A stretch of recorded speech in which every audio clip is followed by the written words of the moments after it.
Welcome to Sacrilegious Discourse. For this is what the Sovereign Lord says. Why do you need prophets to tell people who you are and what you want? If you can justify everything that the God of the Bible has done, then you can justify any of your behavior. A lot of this mentality is trickling into what is now mainstream right-wing Christianity. I am capable of empathy greater than this God of the Bible. This is a Bible that they tell kids. This is the good Lord. This is the good book. He is fantasizing about murder, mass murder. Head over to sacrilegiousdiscourse.com right now to find out how to leave us a review or support us on Patreon.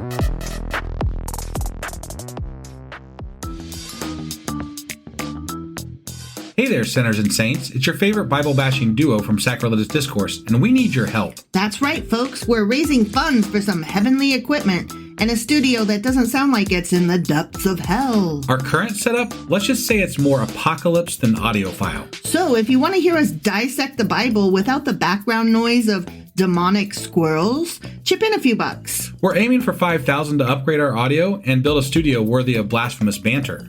Donate today and help us spread the good word of atheism. You can find a link right on our homepage, sacrilegiousdiscourse.com. Every dollar counts. Even if it's from your collection plate.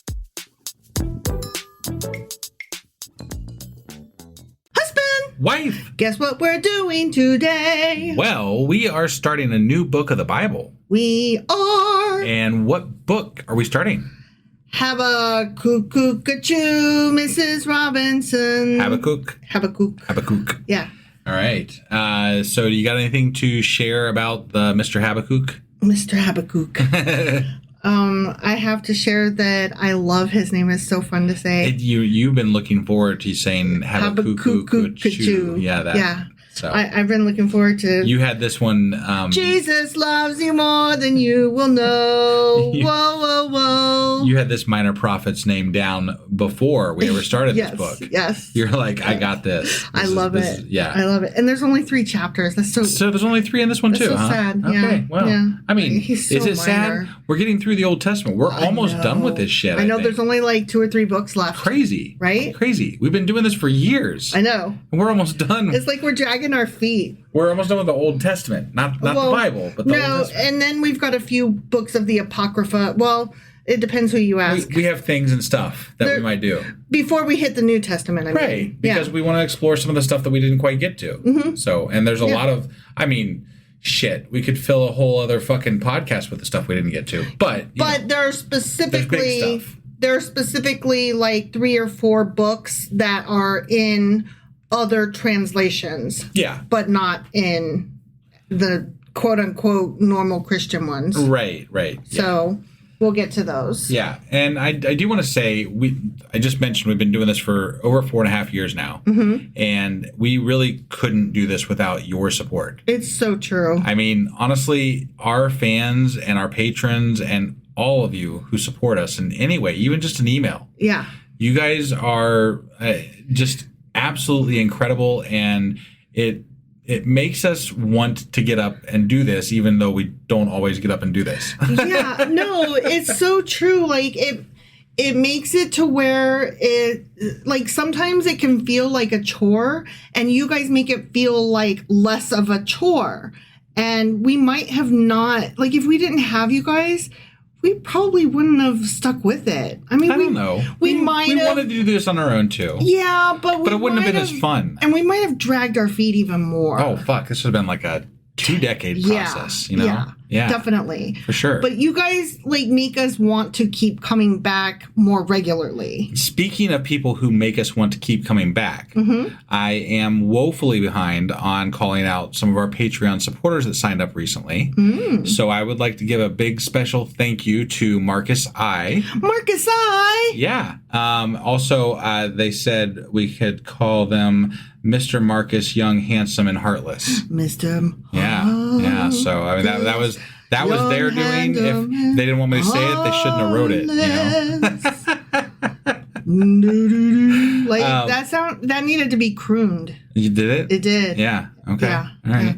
Mr. Marcus. So Marcus, thank you so much. You really, you know, every contributor helps out tremendously. I mean, even the smallest amounts make a big difference because it takes everybody to help do what we're doing. We can't expect to do this on no one's going to pay for us to run our podcast by themselves. That's not going to happen. I mean, it would be nice. It would be nice. But, it's not going to happen. No.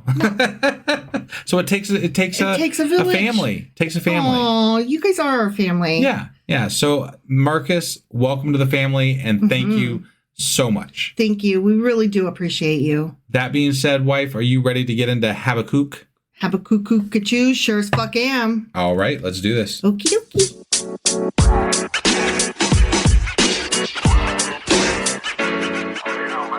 All right, before we hop into hoo-hoo-ba-choo, cuckoo-cook-a-choo, cook-a-choo, hoo-hoo-be-doo-be-doo, Scooby-Doo. Okay, before we do that. Yeah. I hope that doesn't happen again. It probably will because I love making noise. I'm a noisy person. So, you know how when we start a new book, I kind of tell you a little bit about the book? I do. That's what I'm going to do. Okay. Okay? Yeah. So this dude. Yeah. His name was Habakkuk. Yes. He is revered by Jews, Christians, and Muslims. Oh, okay. All right. He's a little bit special. Okay. Yeah. Almost all information about him is drawn from the book bearing his name, those 3 chapters, with no biographical details provided other than his title, The Prophet. The Prophet. Okay. Okay. And that sounds very special. The Prophet. He is actually, unlike some of the others, it's thought that this was like his for realsies job. Oh. Yeah. Okay. Not just like he was doing some other stuff and then God gave him a message and then he went around telling that message. Got it. And stopped being a Mason that day or whatever. He was strictly a prophet. He was a temple prophet. Now, I was kind of the understanding that a lot of the prophets were specifically prophets, though. But not all of them, Right, not all of them. Jonah wasn't. Right. He was like, no, I would like to not. Thank you. Well, I'm going to hop in a boat and sail away. What was that? Boss? The guy on the donkey. Oh, Balaam? Balaam? Yeah. He was a prophet, but he had some other job that he was doing. He just kind of got interrupted, and then God was like, hey, go tell him this shit. And he was like, I guess. Do I gotta? All right.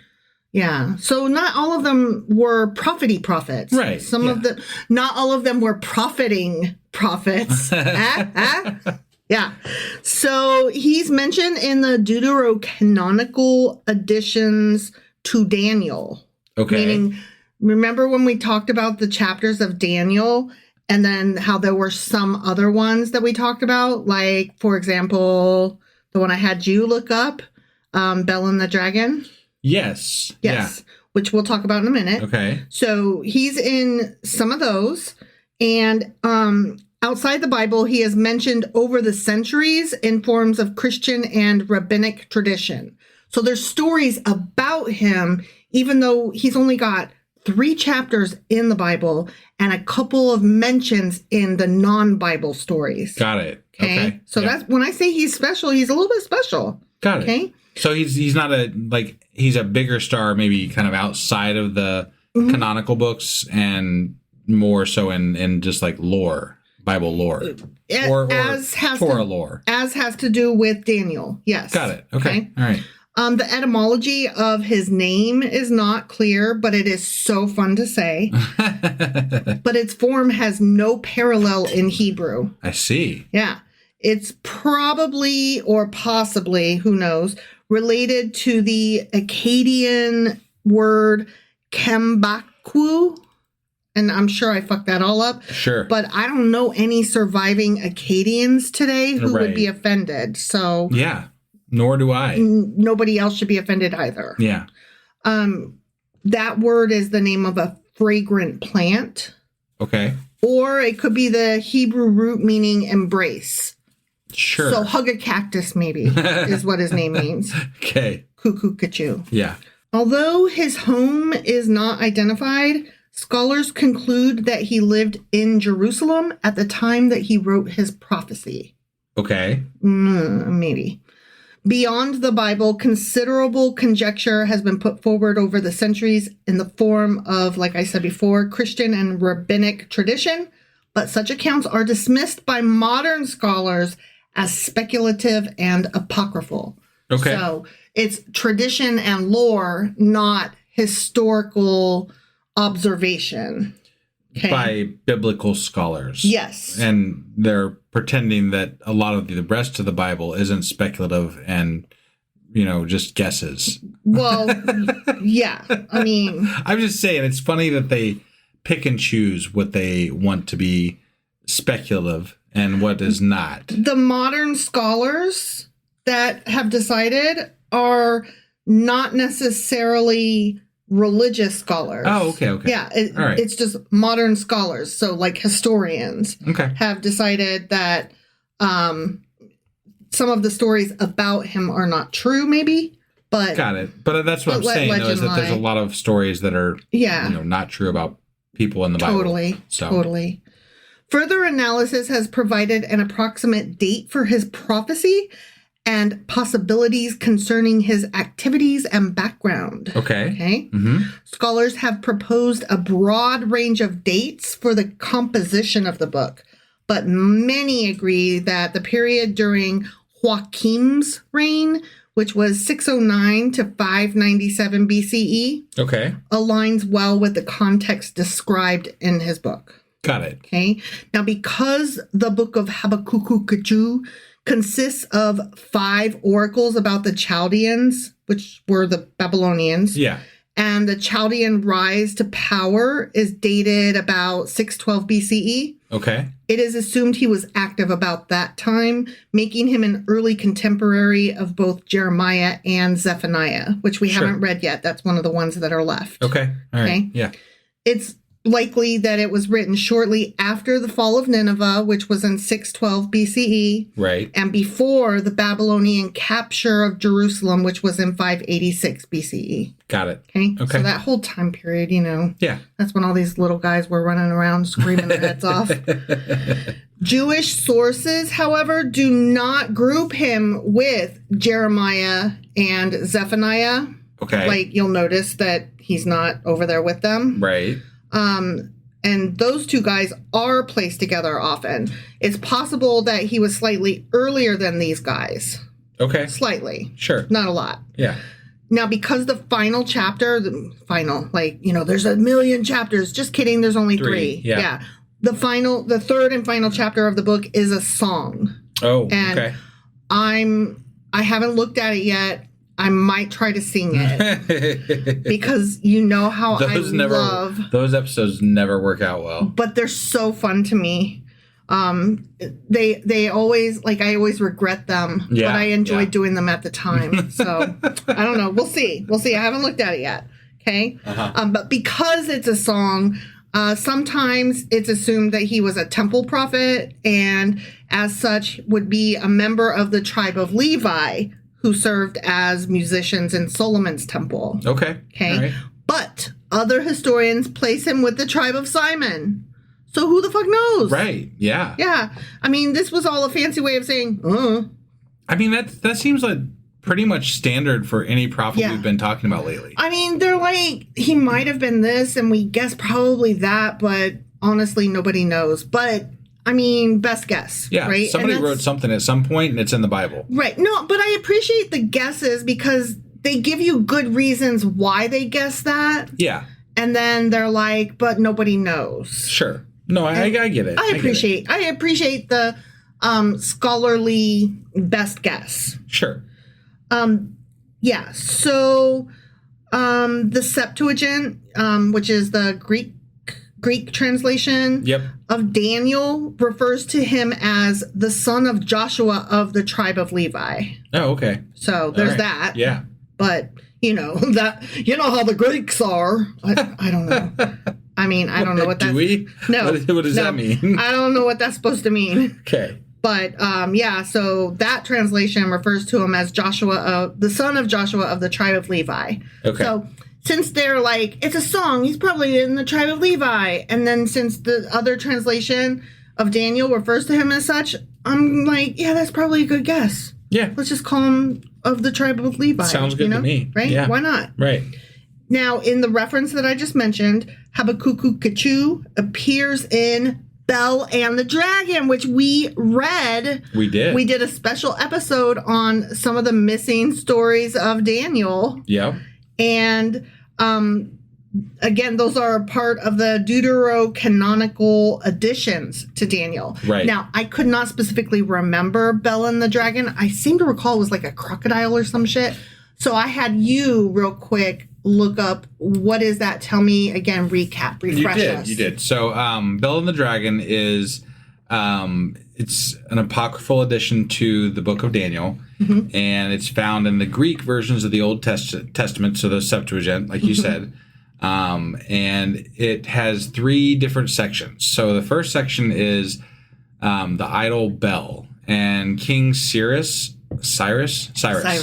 of Babylon. He worships the god Bel and believes that it consumes a large amount of food daily. Daniel, who is a devout Jew, refuses to worship Bel and challenges the priests.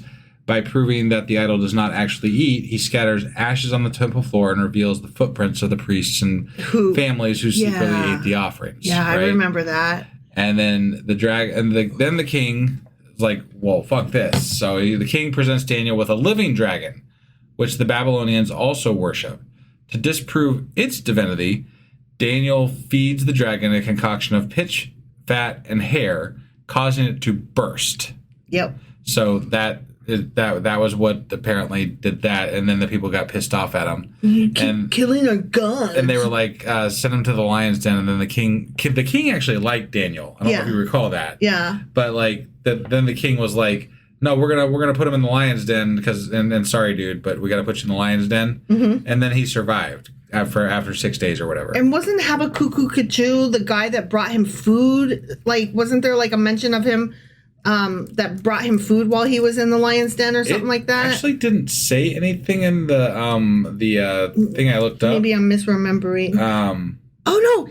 That's in my notes. Okay. Right. That's where I got that. Okay. I was like, yeah, because it didn't actually say anything about him in the thing that I looked up, which was a brief summary of it. Sure, so, yeah. No. I'm sorry. I was like remembering what I had taken notes on. Yeah, so verses 33 through 39 place Habakkuk in Judea. And after making some stew, he's instructed by an angel of the Lord to take the stew to Daniel, who is in the lion's den in Babylon. I vaguely remember that, yeah. And then he proclaims he's unaware of either the den or Babylon. He's like, the fuck, I'm just over here trying to make some stew. So the angel transports him. He flies him over to Babylon to provide Daniel with some food while he is in the lion's den. Got it. Yeah. So that happened. Okay. So dude gives Daniel the food to sustain him, and he is immediately taken back to his place or his own country, wherever he be. Just materialized and then dematerialized. No, he didn't materialize. He was flown. Whatever. He was transported. It's all silly. Well, yeah. But I mean, you get an angel involved and it says he was flown. You got to include that. Right. There were flapping motherfucking wings. Feathers were flipping, okay? There were feathers that were ruffled. This guy they were in the sky. Literally got a ride from an angel. Mm-hmm. That's crazy. Or an owl. Right. That'd be one hell of an owl. Or an eagle. Any bird, it would be one hell of a bird. Raptor. It was a fucking raptor. So, having said all that, it is debated whether chapter 3, the song, which we were just talking about, that chapter and the first 2 chapters were written by the same author. So there's some people that are like, I'm pretty sure this was written by someone else. Call me shocked here. I know, right? Yeah. So, okay, that's that. He's also mentioned in this book called The Lives of the Prophets, which... It's not like the days of our lives. No, it's not. Okay. Like, I'm putting that on our, like, bonus list. Okay. So I'm not even going to get into that. We'll talk about that another time. Okay? Yeah. So he's mentioned in that book, and it mentions his time in Babylon. And according to Zohar, who was... I know, right? What? Yeah. He was this, like, early historian Jewish guy. Okay. Who was Zohar? Zohar. According to Zohar, Habakkuk is the boy born to the Shunammite woman through Elisha's blessing. Remember when Elisha was staying with these people and they were so nice to him, and that he was like, "Oh, I like you guys. You guys are so nice to me. Thank you." And they were like, "That's cool. I just wish we could have a son." And so he's like, "Boom, blessed. You have a son." Got it. Okay. Yeah. So there's like this one historian Jewish guy that's like, you know what? That's who Habakkuk was. I feel like they like to attribute things to make it all coalesce. Let's tie it up. Yeah. Well, this kid didn't get a name. What story is loose? Oh, that one. Okay. Yeah. That's who it is. Is it about the right time? Yeah. Okay. Yeah. Time frame's good. Okay. Good. Cool.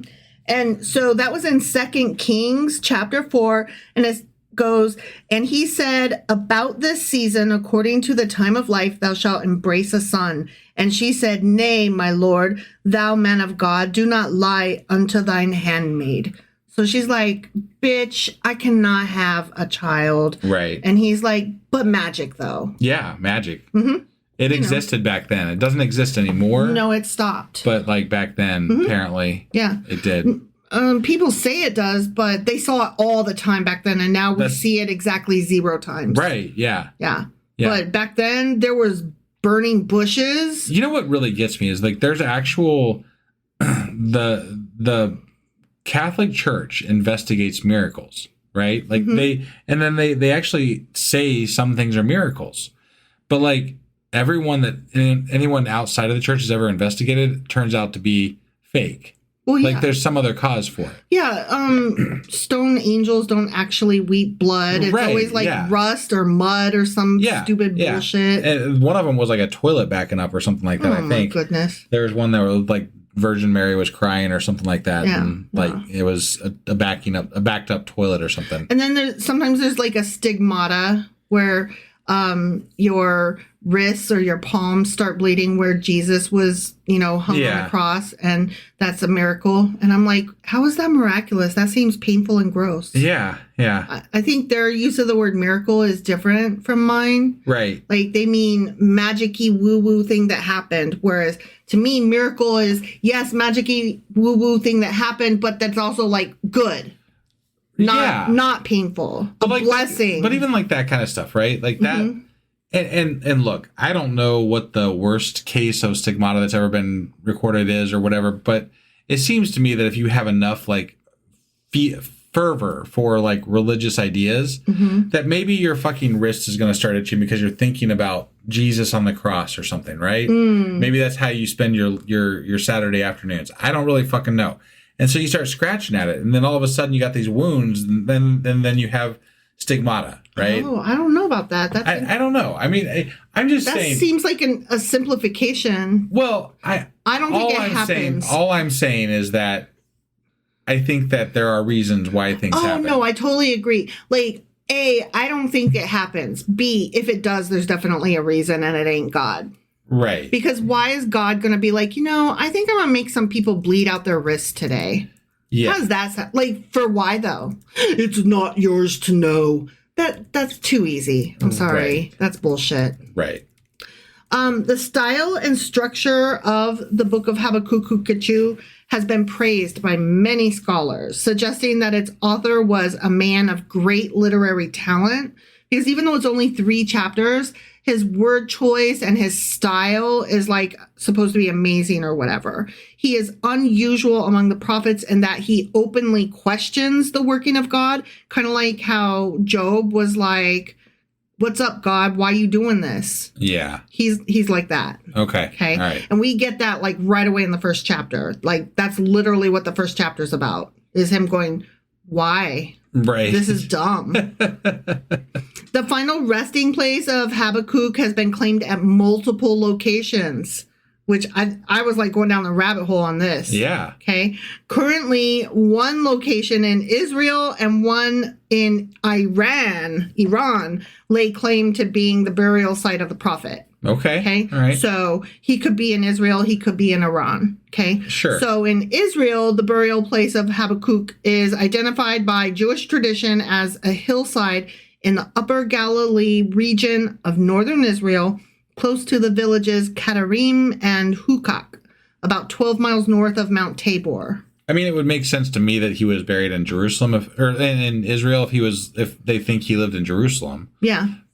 Like Iran is going to be tracks. A little ways away, you know. Yeah. Not that maybe he made a trip, you know. Who I don't knows? know, but I don't know. Seems a little far-fetched. There's a small stone building there that was erected during the 20th century, and it protects the tomb. Got it. Okay. Tradition dating as early as the 12th century CE, so current era, holds that his tomb is at this location, but the tomb may also be of a local sheik of Yak, a name related to the biblical place named Hukak, whose pronunciation and spelling in Hebrew are very close to Habakkuk. Got it. Okay. So maybe not. I wanted to go back to something we were talking about a minute ago, and that's the stigmata thing. There's not been any, from what I can gather quickly, there's not any real recent cases. Like the last one I see is like 1963. Oh, imagine that. Yeah. It's almost like with the advent of social media and instant recording and the web and, the advent of medicine. Yeah. Well, actually, I apologize. The person that they claimed as late as 1989 that they had one. So, but regardless, these are all controversial. Every one that I'm seeing here that they list off, there's reasons why they're controversial and maybe not true. Yeah. So, yeah. There's reason enough to be skeptical about it at the very least. Highly skeptical. Yeah. So going back to the Israel tomb. Yeah. Archaeological findings in this location include several burial places dated to the Second Temple period. Okay. So whatever. But I think it's probably the other guy. I don't think it's him. Or neither. Or neither. Whatever. Yeah. I mean. But in Iran now, a mausoleum southeast of the city of Taisirkan in the west of Iran is also believed to be his burial place. Hey, maybe they just, split him into pieces. It is protected by Iran's Cultural Heritage, Handcrafts, and Tourism Organization. And the organization's guide to the Hamadan province states that Habakkuk was believed to be a guardian to Solomon's temple. Okay. And that he was captured by the Babylonians and remained in their prison for some years. I see. After being freed by Cyrus the Great, he went to Ecbatana, I'm not sure. Okay. And remained there until he died and was buried somewhere nearby in what is today Taisirkan. Okay. Okay. All right. That's a lot of history to have for somebody that doesn't have a lot of history. Right? Yeah. That I was going down the rabbit hole on this dude before, and there's only 3 chapters, and I was like, I gotta know more. But it also strikes me that, different cultures have different records, and so maybe the cultures that we are pulling our information from, because we're reading more often than not, we're reading Western culture references to the things that we're studying, that maybe there are other records that we aren't aware of in Eastern culture. Right. Because they were this was an important person for the Muslim community as well. So right. That's what I'm saying. The majority of Jewish tradition places the grave in Israel. Right. Okay? Right. But the majority of the Muslim tradition places him in Iran. Right. And he is recognized by the Muslim locals in that area. It's commonly known. Sure. His name is just a thing, Yeah. That's his tomb. What? Right. Right. The surrounding shrine may date to the period of the Seljuk Empire, which was 11th through 12th century current era. Okay. Okay. Underneath the shrine is a hidden basement with 3 floors. And in the center of the shrine's courtyard is the grave where he is said to be buried. And a stone upon the grave is inscribed in both Hebrew and Persian, stating that the prophet's father was Shua Lovett, but not Lyle Lovett. Right. And his mother was Leshonamit. Okay. And both Muslims and Jews visit this grave to pay their respects. Interesting. Right? Yeah. Yeah, I found that very interesting. I mean, it is interesting that it's written in 2 different languages, and one of them is Hebrew, too. So yeah. That gives us, I mean, sounds a little bit whatever. It has some validity to it. Right. At least a little bit. Sure. I found it interesting that all 3 of the Abrahamic traditions recognize this guy. Like, there aren't a lot of them that, like, are not so well known. Like, this guy is, like, revered by all 3. And that's kind of cool, you know? Well, I'd want to do a little bit more studying into that, because I know that the Islamic, the Muslim traditions, they often, there's a lot of stuff from the Old Testament that overlaps. So there are quite a few prophets that are important to Islam, as well as Christianity and Judaism. Right. So, I mean, I don't want to, I wouldn't say that with a lot of authority, because I don't really know that much about the Islamic faith as I do.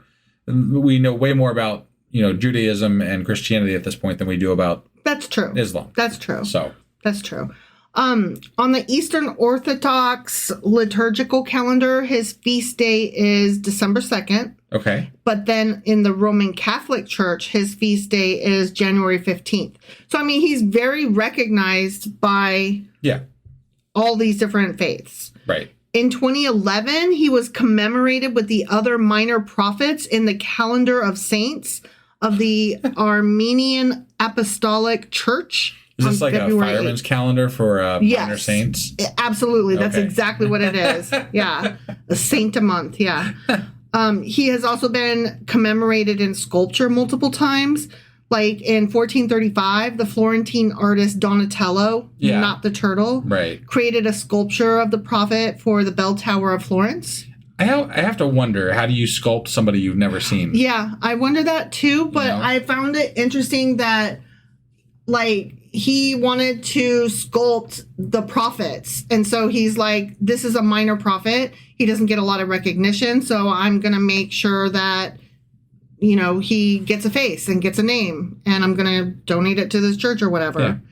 This statue is nicknamed Zucconi, which means big head. And that is what I am calling myself henceforth. I literally wrote this down on a sticky note and put it on my desk so I can remember, because usually I refer to myself as a potato head or a basketball head or Charlie Brown head, but Zucconi is so fucking fantastic. So that is what you need to call me henceforth, okay? I am never one that calls you that. That's just you. Just call me it. I don't want to call you that. You could be like, I love you, Zucconi. No. Okay, well, I'm happy with it. Yeah. It's nicknamed that because of the shape of the head, but the statue now resides in the Museo dell'Opera del Duomo. Yeah. Okay. Yeah, in Italy. Obviously, that's why I'm, Sure. Zuccone. Yeah. The Basilica of Santa Maria del Popolo in Rome contains a Baroque sculpture of him by the 17th century artist Bernini. Okay. So, yeah, a lot of people like trying to get up on this guy. Yeah. Between 1800 and 1805, the Brazilian sculptor Alejandro completed a soapstone sculpture of him as part of his 12 Prophets series. I see. The figures are arranged around the forecourt and monumental stairway in front of the Santuario de Bom Jesus do Montesastos et Kungenhaus. But I wanted to say Kungenhaus why real bad. Yeah. I wanted to say that real bad. Okay. Now, I have to say some Islamic stuff, because they had some stuff to say about this guy. Okay. I told you I went down a rabbit hole. Yeah. I was just like, whoa, this guy's got a lot of stuff. Okay. Although he's not mentioned by name in the Quran, he is recognized as an Islamic prophet because he's believed to herald the coming of the last prophet and divine scripture Muhammad. Okay. Even though he's not in the Quran, they're like, no, he's big deal. Got it. Okay? Yeah. The Quran only mentions around 25 prophets by name and alludes to a few others, but it has been a cardinal doctrine of Islam that many more prophets were sent by God who are not mentioned in the scripture. And that's how they can get away with, no, this guy's special, that guy's special, that guy's special. Even if they're not mentioned, they just know. Got it. Okay? Yeah. And they're like, and this one. Sure. Yeah. So Habakkuk is one of theirs. Okay? Okay. Thus, Muslims have traditionally had no problem accepting those other Hebrew prophets not mentioned in the Quran as legitimate prophets of God, especially as the Quran itself states, "Surely we sent down the Torah to Moses, wherein is guidance and light. Thereby the prophets who followed him, who had surrendered themselves, gave judgment for those who were Jewish, as did the masters and the rabbis, following such portion of God's book as they were given to keep and were witness to." Okay. So I was like, okay, all right. This passage has often been interpreted by Muslims to include within the phrase, quote unquote, prophets, an allusion to all the prophetic figures of the Jewish scriptural portion of the Nevi'im, which is all the prophets of Israel after Moses and Aaron. Okay. So they're like, we are Muslim, we have a Quran, but we also are taking your guys out of your Torah over there. Give me it. Right. Well, I mean, it's just cool. It's kind of just a branch off of Right. Judaism. No, I know. It's just, it's like current day watching it happen, though. It's like interesting to me. Sure. And I'm like, oh, I didn't know that. I didn't know that's how your tradition goes. Okay. Right. Like, I don't know very much about the Muslim faith. So I'm just like, okay, that's cool. Yeah. So, they've often alluded to him as a prophet in their works and followed the pronunciation of his name with the traditional salutations of peace bestowed by Muslims onto prophets after the utterance of their name. So they give him all the honorifics. Got it. Okay. And some medieval Muslim scholars even provided commentaries on the biblical book of Habakkuk with the primary purpose of showing that the prophet had predicted the coming of Muhammad in Habakkuk Chapter 3, verses 2 through 6. Part of the song. Yeah, we'll try to remember that when we get there. In a manner akin to the earlier Christian tradition of seeing in the book's prophecies allusions to the advent of Christ. Got it. So that was a really cool paragraph. I kind of muddled it, but what they're saying is, hey, so you know how Christians look at some of the minor prophets, and they're like, oh my God, they're totally talking about Jesus. Like the Muslims, people look at the same thing, and they're like, oh my God, they're totally talking about Muhammad. Right. So, like, basically, you see what you want to see. Well, yeah. Yeah. I thought that was, like, very respectfully phrased as they all cray. Everybody across the board that's religious. Yeah. See what they want to see. Yeah. All right. And with that, now we will begin chapter 1 of Habakkuk. Okay. Okay? Yeah. I'm sorry. I had to go down the rabbit hole. He's so interesting. Right. Okay? Okay. So, remember what this book is about. He's going to be like, why though? Okay? That's his whole thing. This whole book is why. Okay. The prophecy that Habakkuk the prophet received. Okay. Which that is verse 1 in our translation, but in other translations that would be the super text or whatever, like the label or whatever. Yep. Okay. So here's where it actually starts. Okay. How long, Lord, must I call for help, but you do not listen, or cry out to you, violence, but you do not save? Why do you make me look at injustice? Why do you tolerate wrongdoing? They're good questions. Destruction and violence are before me. There is strife and conflict abounds. Therefore, the law is paralyzed and justice never prevails. The wicked hem in the righteous so that justice is perverted. Bleh. Yeah. Yeah. So I love this book so far. So far, yeah. Yeah. Look at the nations and watch and be utter. Oh, wait, hold on. Okay, no. This is God talking now. Sorry, I didn't realize we were switching perspectives. Okay. This is God now. Ready? Yep. Look at the nations and watch and be utterly amazed. For I am going to do something in your days that you would not believe, even if you were told. I am raising up the Babylonians, that ruthless and impetuous people who sweep across the whole earth to seize dwellings not their own. They are a feared and dreaded people. They are a law to themselves and promote their own honor. You're right. This makes no fucking sense. I wouldn't believe it. Yeah, right? Their cavalry gallops headlong. Their horsemen come from afar. They fly like a fucking eagle swooping in to devour. They all come intent on violence. Their hordes advance like a desert wind and gather prisoners like sand. They mock kings and scoff at rulers. They laugh at all fortified cities. By building earthen ramps, they capture them. Mm-hmm. Then they sweep past like the wind and go on. Guilty people whose own strength is their God. So Habakkuk is like, why are you letting all this shit happen? And God's like, don't worry, I got a plan. Yeah, I'm gonna rise up these people that already wanted to kill you anyways. I don't like. But they wanted to kill you anyway, so I'm just gonna let it happen. Right, and they get their strength from their God. Mm-hmm. Like, wait, how are you raising them up? Yeah. If they get their strength from their God, you God just said that. Don't worry about it. That's what he's telling. That's what he's telling him. Don't worry about it. Okay, I got a plan. This is like literally. I know.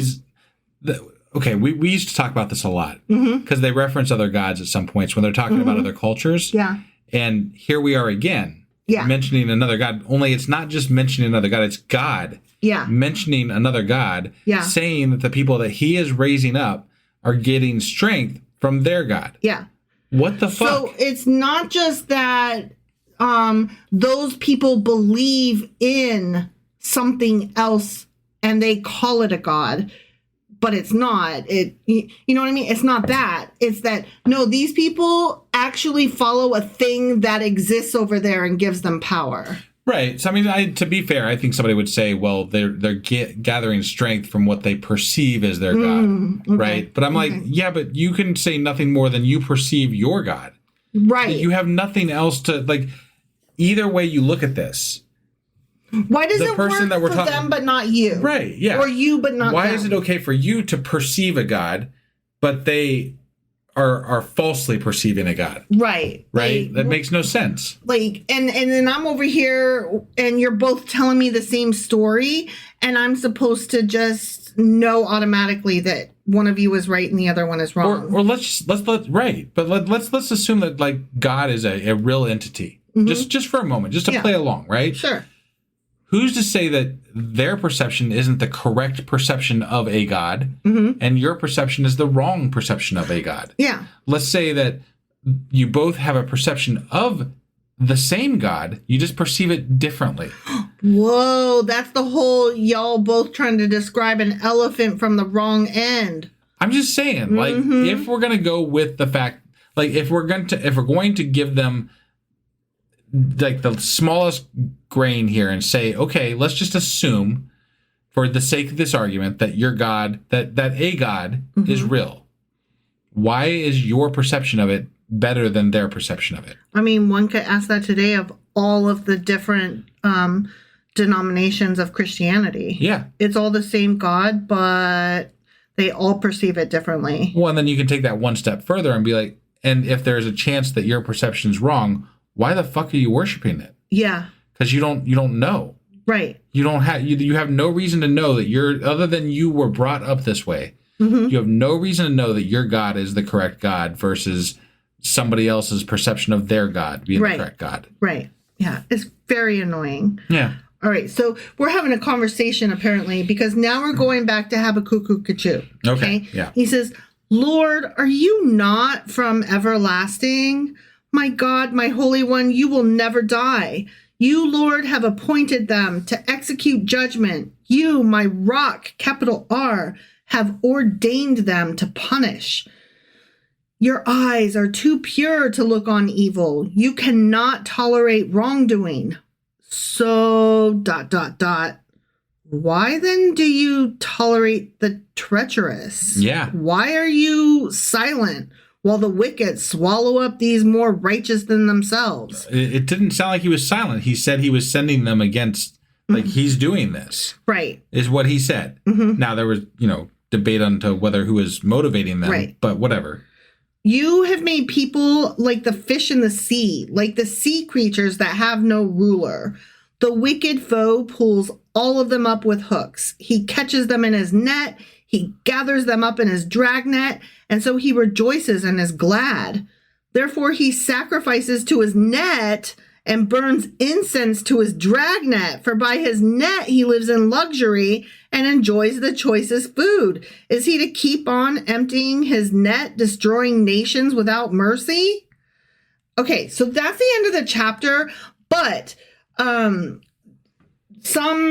of the notes and stuff indicate that it's actually like the next verse or two is still part of this, but I'm not going to read those because here's what's happening, okay? Yeah. Chapter 1 is Habakkuk is like, this shit sucks. Why are you letting this happen? And then God's like, don't worry, I got a plan. Right. And I'm going to raise them tools up over there and let them kill you. Yeah. And then Habakkuk is like, that seems stupid. Why are you doing that?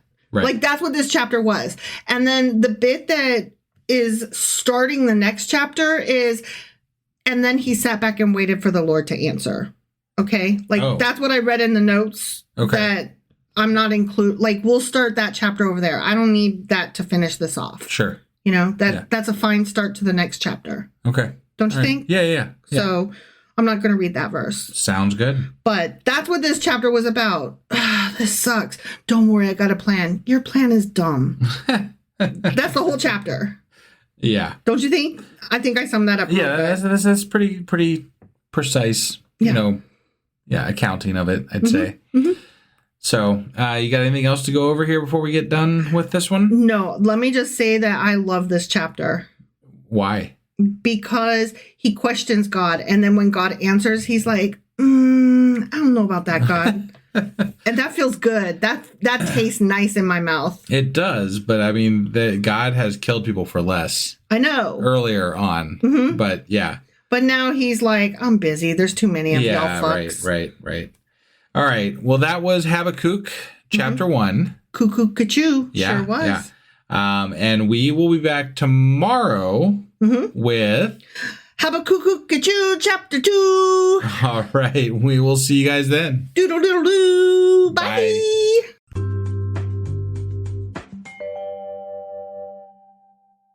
Husband. Wife. Do you know what we're doing today? Well, we are jumping into the second chapter of Habakkuk. Habakkuk Chapters? Yeah, that's the one. Mm-hmm. And that means that yesterday we read Habakkuk chapter 1. I wouldn't say yesterday. Well, no, yeah, last right, episode. Yeah. Last time we read an episode. Sorry, Yeah. it was a couple days ago now. Mm-hmm. So in that one, Habakkuk was actually kind of questioning, like, where the fuck are you, God?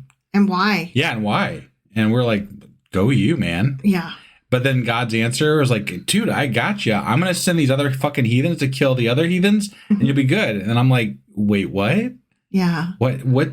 How is that godly? You're sending this shitty person to kill the other shitty person. Yeah. What? And God's like, I was going to do it anyway. I mean, they were going to do it anyway, so I might as well take credit for it. I still can't grasp why a God needs, other people at all. Right. To kill people that he wants to kill. Like, he didn't need it early on. He killed the whole fucking planet. Yeah. And there was that time where he wiped out like 180,000 people, just like, with the blink of an eye. Mm-hmm. But like, now he needs armies that aren't even his armies. Right. They're just other armies that have other gods.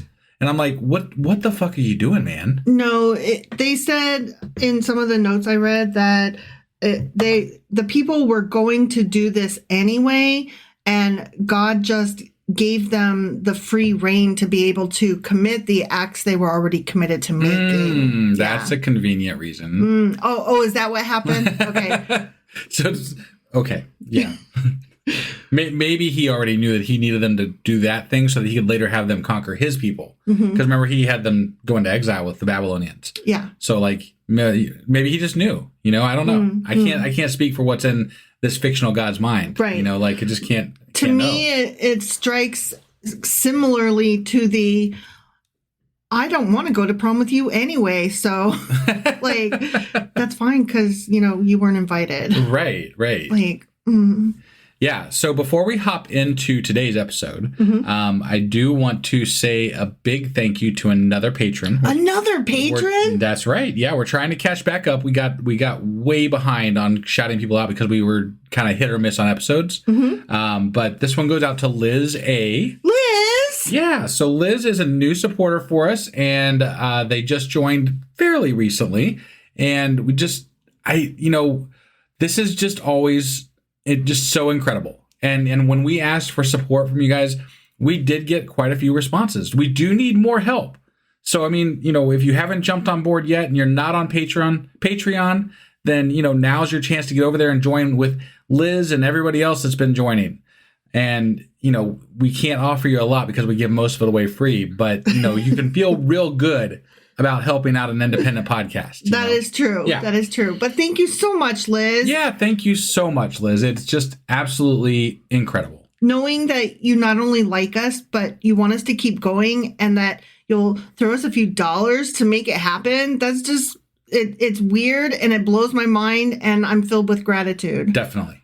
That being said, are you ready to get into today's episode? Sure as fuck am. All right. Well, let's get into Habakkuk 2. Ookie doo-coo.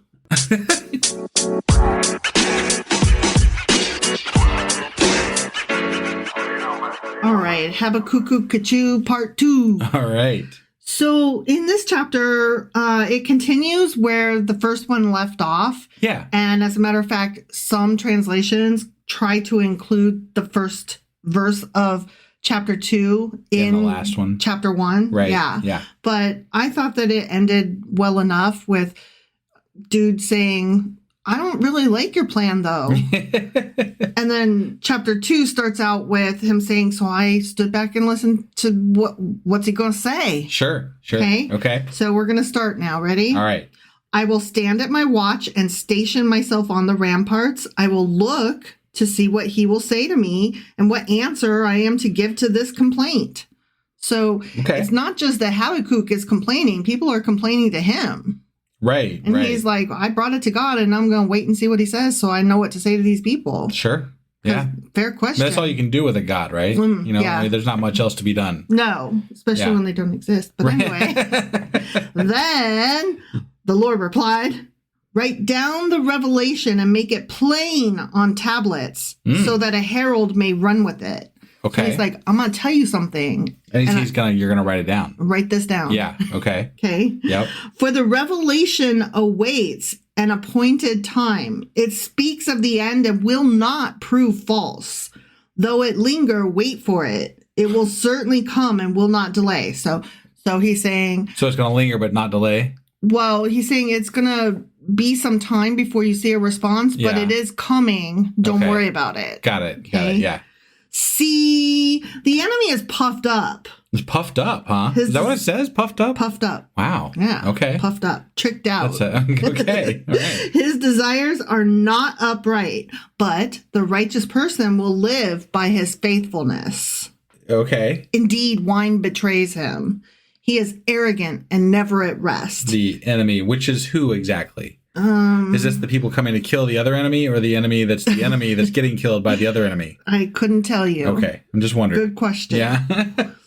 Because he is as greedy as the grave, and like death is never satisfied. He gathers to himself all the nations and takes captive all the peoples. Did you say as gravy as the grave? As gravy as the grave. He's greedy as the grave. Oh, okay. He's as greedy as the grave. He'll never be satisfied. Yeah. And he gathers all the nations and take captive all the people. So they're trying to expand, kind of like America today. Trying to own too much land. Stop. Something like that. Chillax. And apparently we have a king now. You don't have to own the planet. How that works, but... Well, that's what he said. Yeah. He also, quote unquote, jokingly said, what do you think? Should I try to run for a third term? That he goes, there's some controversy for you. Right. Yeah. I'm like, there's no controversy, sir. It's unconstitutional, sir. As of yet. Yes, as of now. I mean, It's not really, well. Okay, listen, I keep seeing people saying this is a constitutional crisis, and I'm like, no, it's literally not a constitutional crisis. It's the Republicans are allowing him to be unconstitutional crisis. I'm not sure that the term limit is written into the, I'd have to look that up. Is that actually written into the Constitution, or is that, okay. I'm pretty sure. Okay. All right. Fairly certain. I'll find out here real quick. Yeah, you do that, but Yeah. I'm fairly certain it's in the Constitution that there's only 2 terms. Right. So it might be one of the amendments, but it's still. Okay. Well, I'll find out. Okay, because you do that. I'm very curious. Yeah. I thought it was something they added later, or like it wasn't exactly, it's whatever. Yeah, but apparently it is through this 22nd Amendment. So, Yeah. Okay. Yeah. All right. That's what I said. It might be an amendment, but yeah. Yeah, it is definitely in the Constitution. Okay. All right. So yeah, that'd be a tough one to repeal, because you got to actually have he doesn't have to repeal it. He just has to say, but I want to do this. And then Republicans just have to not fight him on it. And then he does it. Yeah, but when he's talking about going against the Constitution, it's a whole other He's already next level thing. done things against the Constitution. And Right, but they're going through court processes. yeah, so. but that's what I'm saying. It has to go through a court process. We're depending on the courts to stop him because nobody else will. And if it goes high enough, it'll go to the Supreme Court, and I'm not depending on them. I have no belief that they will stop him from doing whatever the fuck he wants, because he owns them, he picked them. Right. So no, it's not a constitutional crisis. It's a Republicans are allowing him to be a king Right. crisis. And that's the crisis. The Constitution is just fine. Yeah. It spells out the rules. The rules are not being obeyed, and people are letting him not obey them. That's not a constitutional crisis, my people. Right. I mean, a constitutional crisis is when it's unclear because of how it was written, and you can see how it could be read more than one way. That's a constitutional crisis. Sure. And there are a few places where that does exist. Okay? Right. This is not a constitutional crisis. Birthright citizenship is not a constitutional crisis. Right. So, okay, Yeah. I'm sorry. Here we go. Yep. Carrying on anyway. Sure. With God, the Bible. Right. Yeah. Not America's political problems. Yeah. Okay, so... That's a whole other podcast. Yeah, it is. Several of them. Okay, so we're moving on. Will not all of them taunt him with ridicule and scorn, saying, "Woe to him who piles up stolen goods and makes himself wealthy by extortion? How long must this go on? Will not your creditors suddenly rise? Will they not wake up and make you tremble? Then you will become their prey. Because you have plundered many nations, the peoples who are left will plunder you, motherfucker." So this is God saying, he's talking to Babylon. No, he's talking to the Assyrians, because they're the ones that were plundering other nations. Oh, yeah, yeah. The Babylonians are the ones that are going to come to destroy them. Okay, So, yeah. Sorry, I get them guys confused. Right. The bads and the bads. Right. Bad A and bad B. And I'm like, okay, so one of them is bad, really bad. Yeah. Yeah, no, you're right. It's the Assyrians. So he's like, y'all suck so fucking hard that you're about to get sucked up too. Sure. Okay. For you have shed human blood. You have destroyed lands and cities and everyone in them. Woe to him who builds his house. Whoa! By unjust gain. Setting his nest on high to escape the clutches of ruin. You have plotted the ruin of many peoples, shaming your own house and forfeiting your life. The stones of the wall will cry out, and the beams of the woodwork will echo it. I see. So he's going to really have those other people destroy you real bad. Real hard. Yeah. Yeah. Woe to him who builds a city with bloodshed and establishes a town by injustice. Has not the Lord Almighty determined that the people's labor is only fuel for the fire? Why is God, well, okay.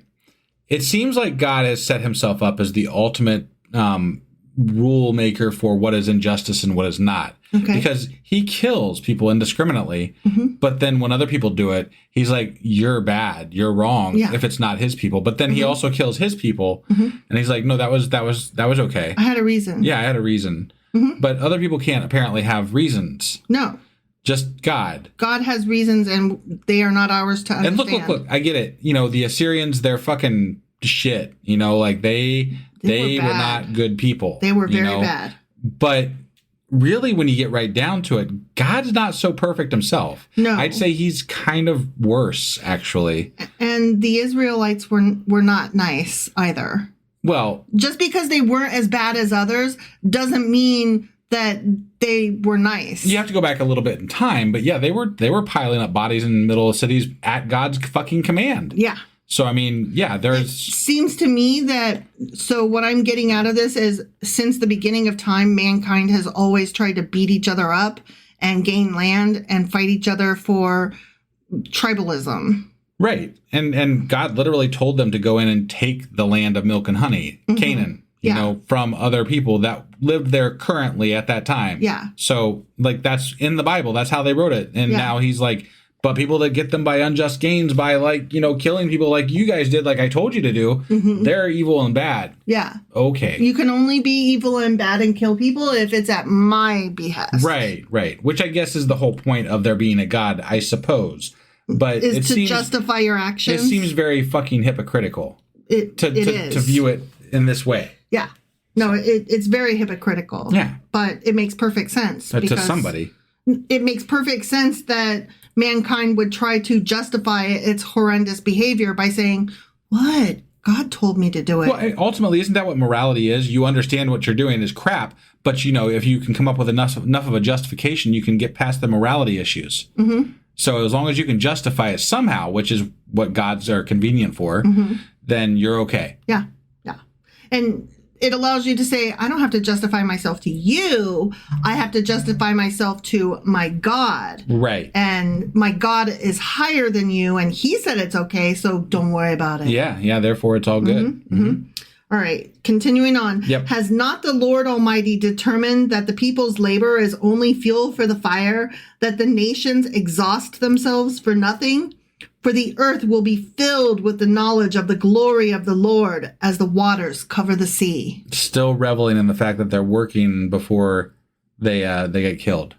Okay. Taunting them even. Woe!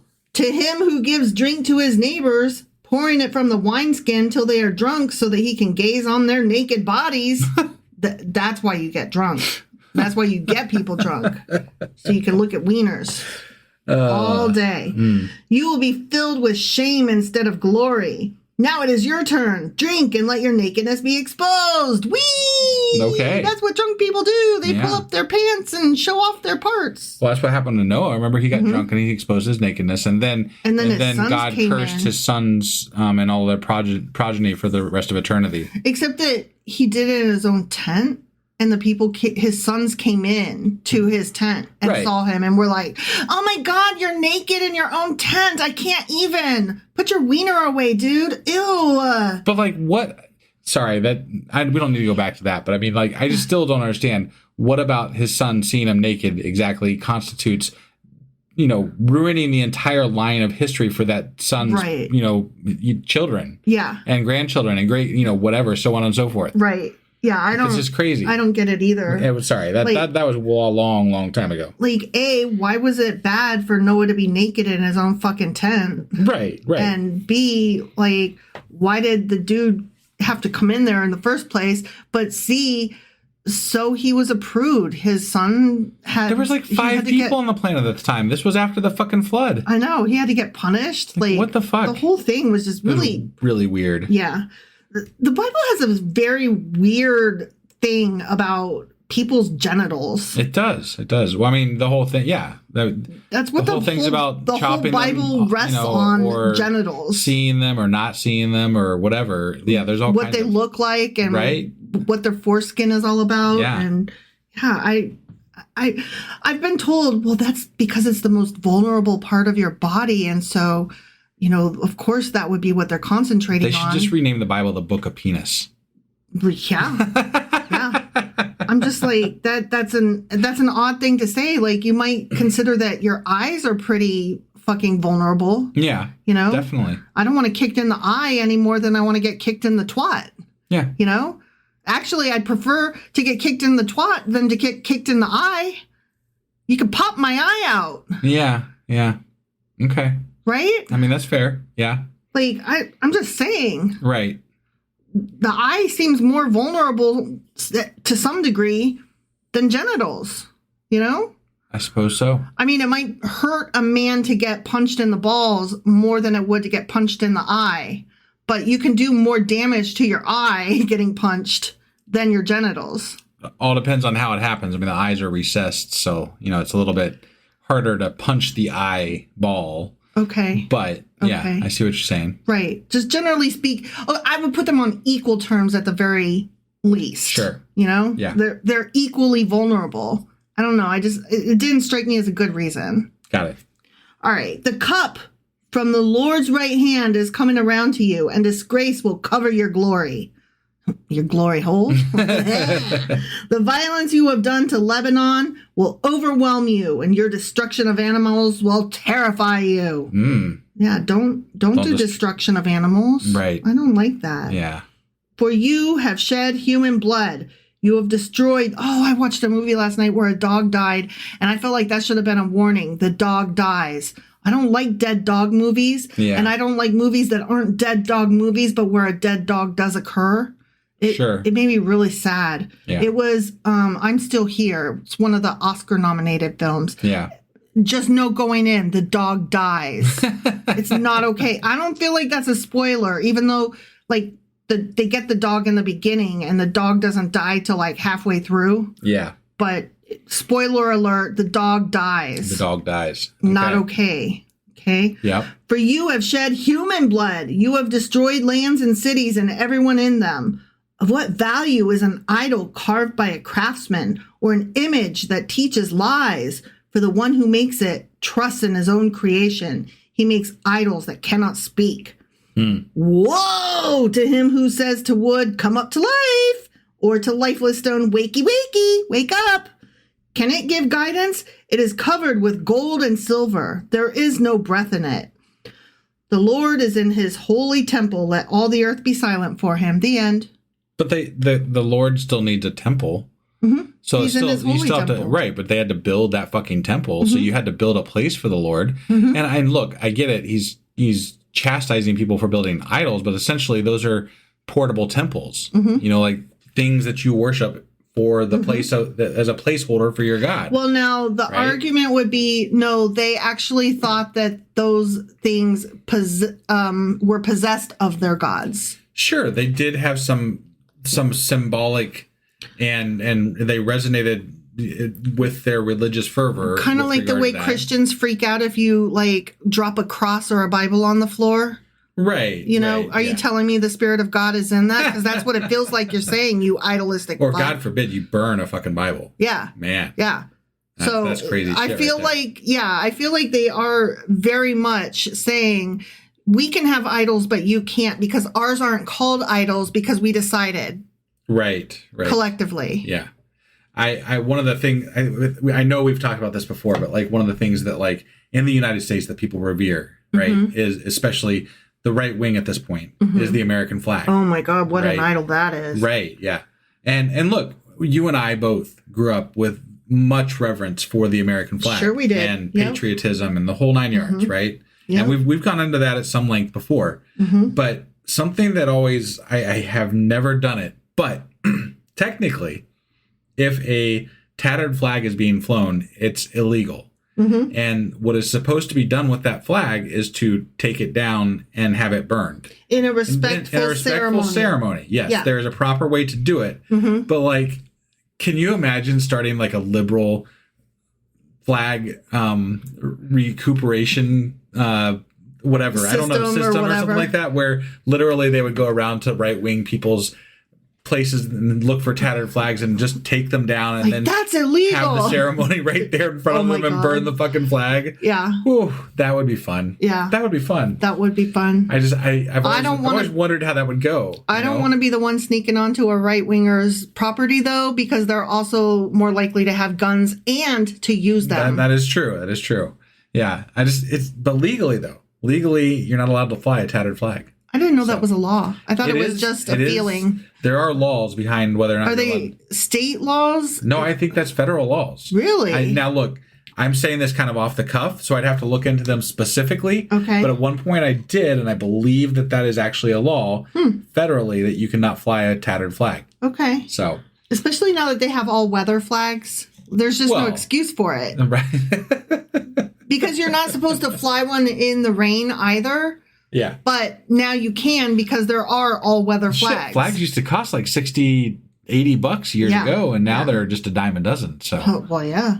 You can get them on a bikini. You can get them on your shorts. You can get them on your goddamn summer flip-flops. That also is not technically legal. That is not legal. That is correct. So, like, when they wear American flag stuff, technically that's not legal. Yeah, you're not supposed to do that. But it is what it is. So is it? Because I feel like it's grotesque and silly and backwards. No, I agree. And it's so funny that the people shouting the loudest about patriotism and owning the country and taking it back. They literally have no idea that they're being unpatriotic by doing what they're doing. I know. I'm like, you're really loud for a dumb fuck. Yeah, right. Yeah, you're shouting really loudly about shit you know not about. Yeah.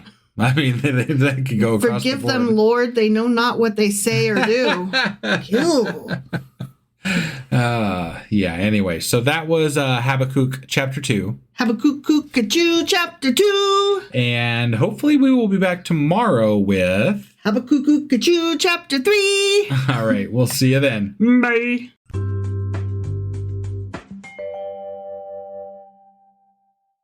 Husband! Wife! Do you know what we're doing today? It's a song. Well, yesterday we just got done reading Habakkuk Chapter 2. Sure as fuck did. And in that chapter, Habakkuk was like waiting for an answer from God. And God was like, I'm going to do some things and you just hang tight and then write it down on the tablet. Yeah.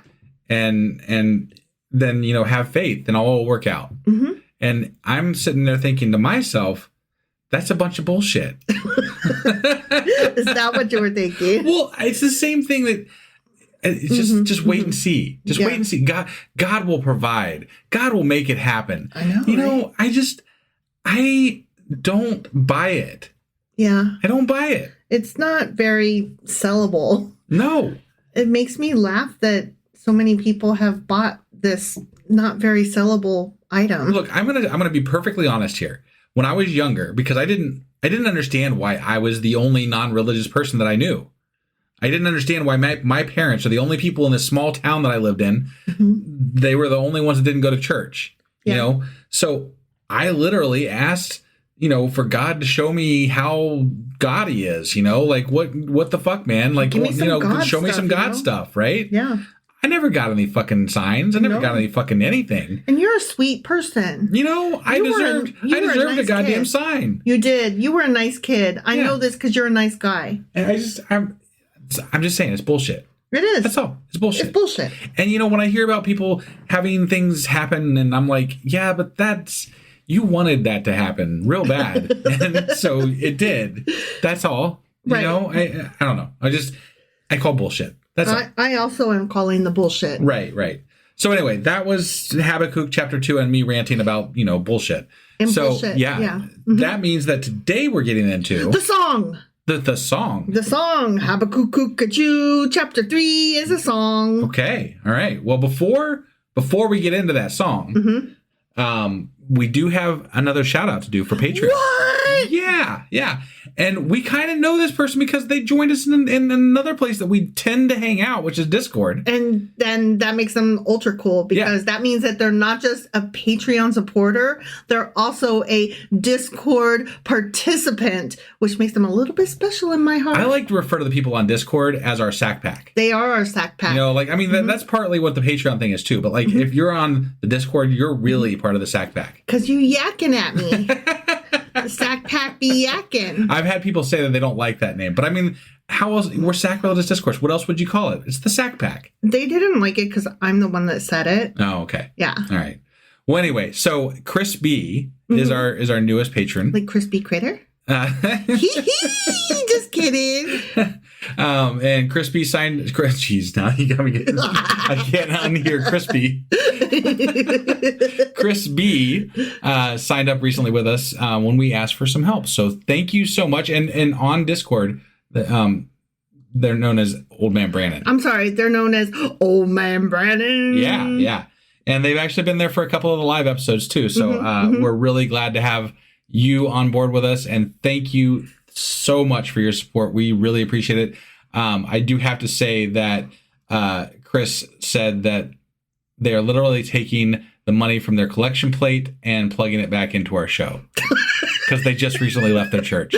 Oh my gosh, that is so amazing, Chris. You're just kind of awesome. Thank you so much. It's such a great reissuing of funds, in my reallocation. Yeah.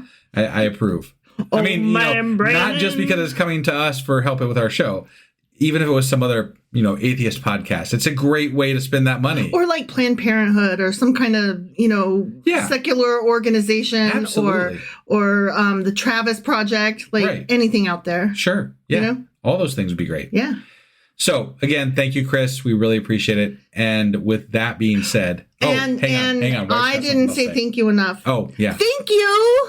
Yeah. You forgot the yeah. Yeah, usually I give my enthusiastic. Right. Oh my gosh, thank you. Yeah. Well, we were singing Old Man Brandon's name. So I was. It's just, but I didn't want to leave him out. We get overly excited when they're on, the Discord. When we've interacted with them. Yeah, like, wait, I know that one. Yeah. And also, I appreciate you supporting us, but I also appreciate you interacting with us. Yeah. And you've been a very welcome addition to the Sack Pack. Absolutely. And if you are someone who is on Discord and also on Patreon and we haven't recognized that fact when we did your shout out, we apologize because it's hard to keep track of who is where. And I don't always remember all of the usernames and the people names. And I only know that this person is the same person because they told me in Patreon and I'm like, that's who that is. So and it just happened. Right, yeah. And because I always sing every time they're in there. Right. Old Man Brandon. Yeah. Okay, I'll stop now. All right. So are you ready to get into Habakkuk chapter 3? The song. Yes. You ready? Let's do this. Okie dokie.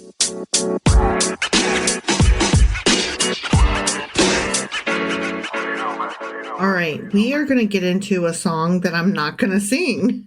Okay. I mean, I know that's kind of sad for everybody. Well, I mean, not for me. Not for me. Is it though? Here's the thing. When we sing, I don't feel like I have the chance to comment because I'm interrupting. You know? Yeah. And so I actually appreciate the not singing better. Okay. Because it gives me a chance to interact with what you're saying. Well, and also I don't know the tune. Right. Not that that's ever stopped us before. Right. And not that helps when I do. Anybody that's been here for the last time we ever sung something, which was probably a while ago at this point, it's not good. It's not good. It's fun, but it's not good. So you're welcome ahead of time for not singing. So also this is the one that's like, I don't think the same guy wrote it. Got it. Yeah. Okay. Verse 1 is another one of those where in other translations it would actually be the super text or whatever. Okay. Yeah. Like the title. Yep. It starts out, a prayer of Habakkuk the prophet on Shigionoth. Got it. Yeah.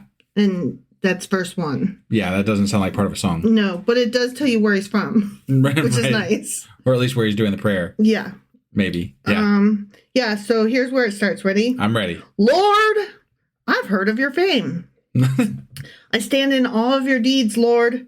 Repeat them in our day, in our time make them known. In wrath, remember mercy. Hold on a second. He just got done questioning God in the last 2 chapters about what he's going to do. Yeah. And now this is what, on the other side of this? And he's like... Because God answered him and was like, there's 5 things that I'm kind of pissed off about. Yeah. And it was like the drinking, the idolatry, the whatever. And what you did, you're going to get. Yeah. And so now he's responding to that. And he's like, cool. I love you, Lord. But why is he in awe before, as it is still to come, right? Like this is supposedly still a thing that's going to happen. Yeah, because he's in awe of the promise that is going to happen. Because somebody else wrote it later. Okay. That's why. All right. I mean, it's obvious. There is no reason. No, I know. It doesn't make sense narratively speaking. Right. So well, obviously, that's kind of what I'm saying is like this doesn't, in the context, this does not make any sense. Right. Okay. So yeah. So he's like, I heard of you, God thing, and wow, I'm in awe, and repeat all that shit for me in our time and let it be known. And then he says, in wrath, remember mercy. So he's like, Like, you're awesome. Also, please, when you're being all mad, don't forget to not be mad a little bit. Like, right. Rein it in. There's been a few prophets that have said that over time. Like, don't take it to the fullest extent because you did that once. Yeah, you could totally hold off. Yeah, don't drown the world. Right. Or since you're not going to drown the world again, at least don't cover the world in flames or something. Right. Maybe whatever the alternative is going to be that you choose because it's technically not drowning us. Yes. God came from Teman, the Holy One from Mount Paran. God came from Teman. That's what it says. Okay. The Holy One from Mount Paran. That's going to need some, That's a Q&A later. right there. Yeah. Okay. His glory covered the heavens. Yeah, it did. And his praise filled the earth. Wow. Okay. His splendor was like the sunrise. Oh, you never tell me that my splendor's like the sunrise. Rays flashed from his hand where his power was hidden. Whoa. That's where I keep my powers. Is it like Iron Man? Mm-hmm. Like he just shoots those bolts of rays out of his hand? Is that what Iron Man does? Out of his hand? I don't know. Well, he's got the pulse things they use for propulsion. Oh, propulsion, yeah. And he shoots people with it. If you guys could see him. I'm doing the motions. I'm doing the Iron Man motions. Husband is over here Iron Manning at me. Yeah, I am. Yeah. So, okay. Nice splendor. Yeah. Splendor's like sunrise. Rays flashed from his hand where his power was hidden. Plague went before him. Pestilence followed his steps. That's not fun. That is the opposite of beautiful. Yeah, that's not rays and splendor. He stood and shook the earth. He looked and made the nations tremble. The ancient mountains crumbled and the age-old hills collapsed, but he marches on forever. This is some song. All right. I saw the tents of Cushan in distress, the dwellings of Midian in anguish. No, but that was verse 7. But that was a good try. Yeah, that was verse 7. Right, okay. I gave it to you. There you go. Okay. There's a little bit of singing. Yeah. Were you angry with the livers? No. Let me read that again. You must be an angry liver. Were you angry with the rivers, Lord? I mean, why would he ask that? Fucking Mississippi. Goddamn Nile. I'm sorry. Fuck you, Twin Creek. Oh, that Ohio River, it'd always be doing what it wants. Were you angry with the rivers, Lord? Was your wrath against the streams? Did you rage against the sea, but not the machine, when you rode your horses and your chariots to victory? Whoa, God's riding horses and chariots now, huh? Yeah, he is. Okay. You uncovered your bow. You called for many arrows. Oh, okay. You said uncover. I thought I was going somewhere else there. No. Your bow. Okay, all right. You called for many arrows. You split the earth with rivers. The mountains saw you and writhed. They writhed, huh? They writhed. Okay. Torrents of water swept by.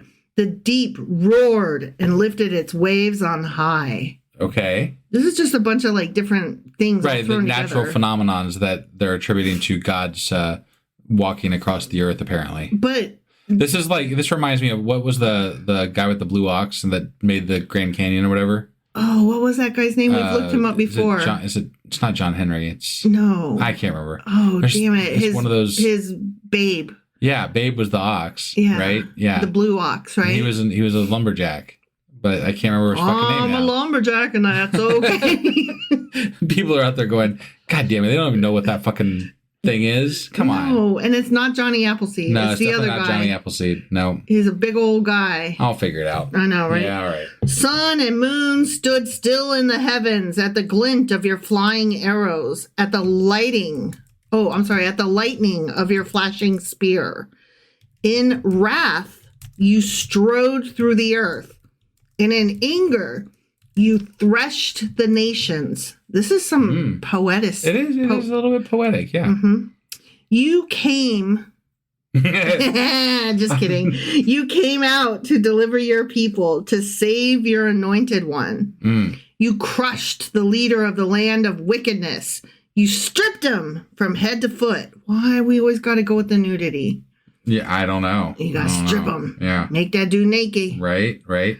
with his own spear. You pierced his head when his warriors stormed out to scatter us, gloating as though about to devour the wretched who were in hiding. I'm not quite sure what's happening here, quite honestly. I'm really not either, yeah. You trampled the sea with your horses, churning the great waters. Okay. Say that one more time. You trampled the sea with your horses. Oh, that's what I thought you said, but it didn't make sense because why would you trample the sea with your horses?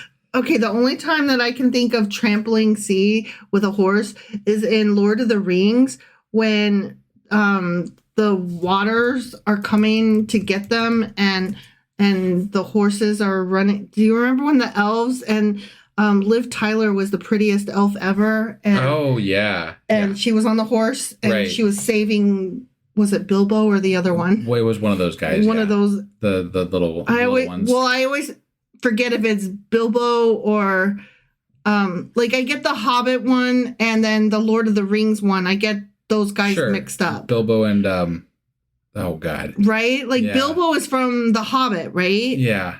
And then just the other thing we were struggling with was Paul Bunyan. Paul Bunyan. Yeah, him. Right. Okay. I'm really sorry guys. I'm terrible with names, honestly. Like Cher, Madonna, Cyndi Lauper. Right. But, Bilbo Baggins and who's the other guy? I just typed. I said, "Who are the main hobbits?" The main hobbits. Frodo. You got Samwise. Yeah, that was the Lord of the Rings. Right. Okay. All right, I got it. Now we feel better. Okay. Yeah. Sorry. So that would have been. Well, shit. I still don't. No, it was definitely Lord of the Rings, right? So it would have been Frodo that she was saving. Yes. On her horse. Yes. Okay. Yes. Got it. See? Yes. Okay. Whew, all is right in the universe. You trampled the sea with your horses, churning the great waters. Okay. I heard and my heart pounded. My lips quivered at the sound. Decay crept into my bones and my legs trembled. Okay. That's all. Yeah. I had to sing a little bit more. That, yeah. Okay. That's pretty good though, right? It was, yeah. It was country. I went country just then. She's gone country. I gone country. Yeah, no, I didn't. I really didn't. Yet I will wait patiently for the day of calamity to come on the nation invading us.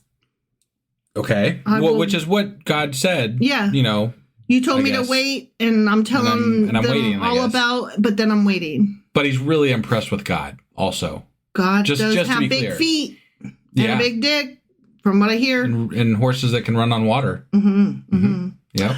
Though the fig tree does not bud, and there are no grapes on the vines, though the olive crop fails, and the fields produce no food, though there are no sheep in the pen, and no cattle in the stalls. Sounds like a really shitty time. Yeah, okay. Yet I will rejoice in the Lord. I will be joyful in God my Savior. I have to say, I would not. I would be like, dude, what the fuck? Okay, hold on. Let me try this out. I'm going to write my own song. Okay, yeah. Everything sucks. It's all trash. The world's on fire and my ass stinks. But I still love the Lord. You gotta stop. No. That's terrible. Why? Why did you do that? I was trying to make it rhyme and I couldn't. That was so bad. I was trying. Okay. Let's just not. No, I'm not. I will not. It's so bad. It's so bad. It's so bad. I love the Lord. Oh, God. Everything is trash. Everything is garbage.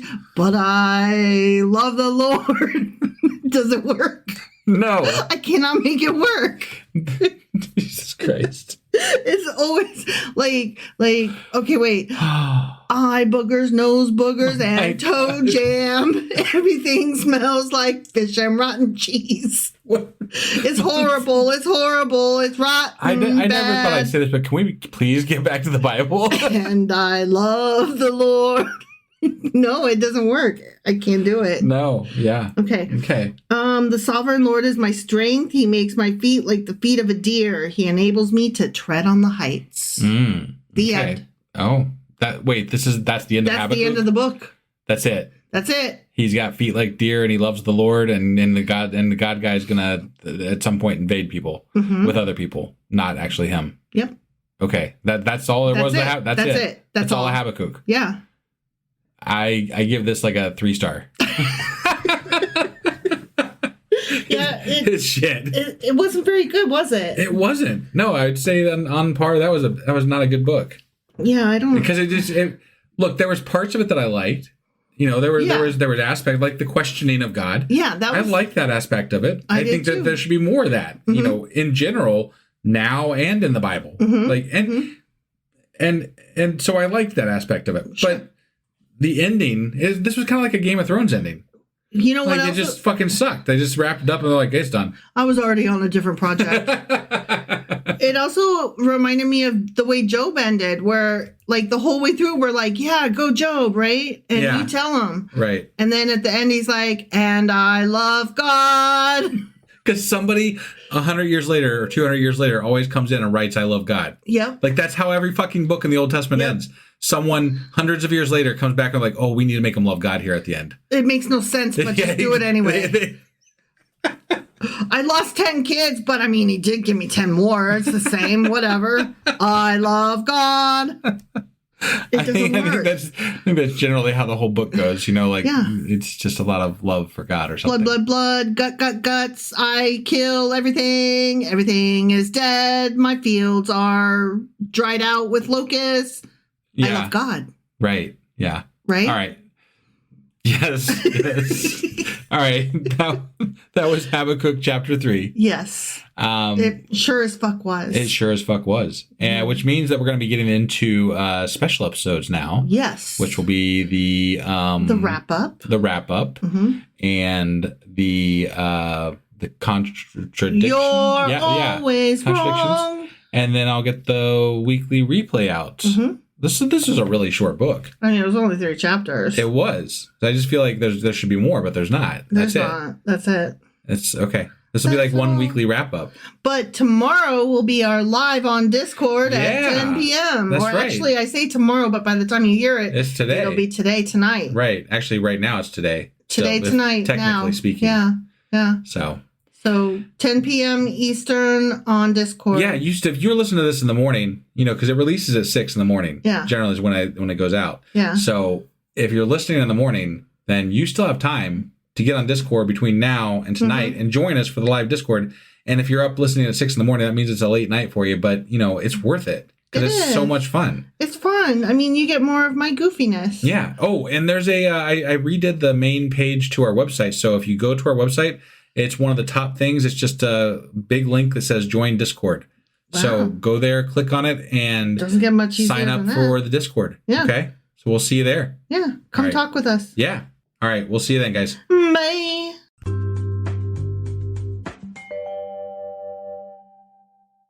Husband. Wife. Guess what we're doing today? Well, we are in the midst of sort of finishing up the extra episodes on Habakkuk. That's right. And so today, what are we getting into?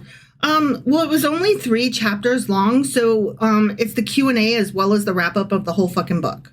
Got it. Okay. So, yeah, I mean, that makes sense. Right. Short book, you know, short wrap-up. It gets its own thing. We just mixed it all in. Yeah. All right. And we do want to apologize. Been gone for a few days, so we're trying to get back into the swing of things again. Still again forever. Yeah, still again forever. But we are. You ready to get into this? Sure as fuck am. All right, let's do it. Okie dokie.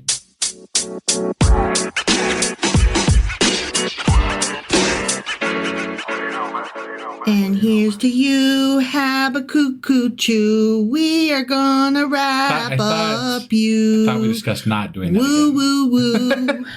I had to. You had to. Because God rest you, please. Oh, okay. Okay. All right. So Habakkuk is unique. Is he? He is. Okay. In that he does not speak to men under God's commission as do the other prophets, but he speaks about his people and their enemies, the Chaldeans, to God. Okay. Right? All right. I was like, oh, damn, you're right. Yeah. I failed to notice that, but it's so true. Once it was pointed out, I was like, oh, yeah, that's obvious. Yeah, he's not preaching. Yeah. Okay. So that's interesting, right? It is, yeah. Which makes kind of makes it a little less likely that he was an actual prophet. Yeah. Because, like, most of them that were maybe prophets were speaking to groups of people who right? would remember it. Yeah. So that is weird. Yeah. Okay. Whatever you say, bro. Yeah. You know? So chapter 1 was about the prophet's problem, right? And he's like, what the fuck? Right. He was questioning God and, all the things. Why are things bad? This kind of sucks, and I don't get it, dude. Right. Right? So, verse 1 says, a prayer of Habakkuk the prophet, and then it says, on Shigionoth. Okay. And we were like, the fuck is that, a city or something? Right. And no, it's not. Okay. It turns out the word Shigayon, which is what that word comes from, comes from Shiga, which means to wander. It's a wandering song. Okay. So this is a song that he's singing as he goes. In chapter 1? In chapter 1, the whole book. Because what I just read you, verse 1, remember, would be the super text or the super, like the above, like what this is called, right? Right. This whole book. Yeah. Okay. It's a wandering song. I see. Yeah. So that's interesting that the whole thing's a wandering song, but then we have a separate song. Which is an actual psalm in the song. Right. So that makes it seem even more likely that was written somewhere else. Exactly.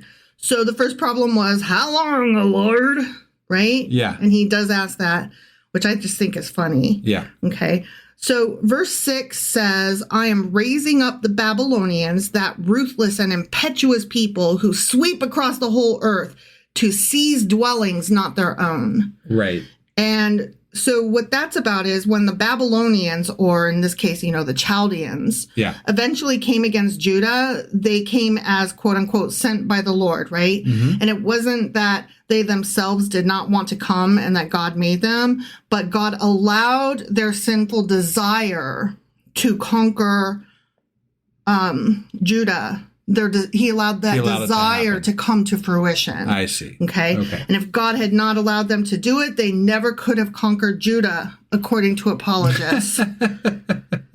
And they could never have exiled God's people from the promised land. I guess we'll never know. We can't go back and have them say, I'm not going to allow it. Yeah, so how do you argue that? It's real convenient. It's very, it was meant to be-ish, and revisionist history much, there's people talking. No, it's not revisionist. It's giving a reason for exactly what happened, but telling you why. That's not revisioning. Revisioning the why. Like if it had happened a different way, it would have been a different story, right? Yeah, but they're not revisioning what happened. No, I know.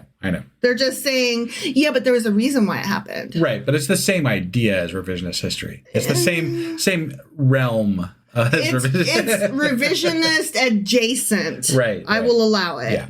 Okay. So then moving on to chapter 2, that's really all I want to say about chapter 1. Okay. Yeah. About chapter 2, that's the one where God justifies his judgment. He's like, don't worry. I got this. I got this. Right. I got a plan. Yeah. So verse 1 says, I will stand at my watch and station myself on the ramparts. And that's Habakkuk is saying that, okay? Yeah. He's like, I'm just going to stand here and watch. Sure. I will look to see what God, will say to me and what answer I am to give to this complaint. Right. So our interpretation differs vastly from other interpretations which say, actually, I will stand at my watch and station myself on the ramparts, and I will look to see what he will say to me and what to answer when I am rebuked. The other translations indicate that he expected God to correct him. Oh, okay. Which I'm like, okay, that changes the entire meaning of that verse, really. Right. Because from this, we see that Habakkuk didn't ask God this question because he thought God was wrong and had to explain himself. He asked it because he knew that he was wrong and wanted to understand better. Got it. It was for clarification purposes. Yeah. This is what it looks like to me, bro. But I can't possibly be right about it. Yeah, I'm sure I'm wrong. Yeah, right. And God is perfect, right? Whereas our interpretation is like, I don't get it. I'm just going to stand here and watch and see. Yeah.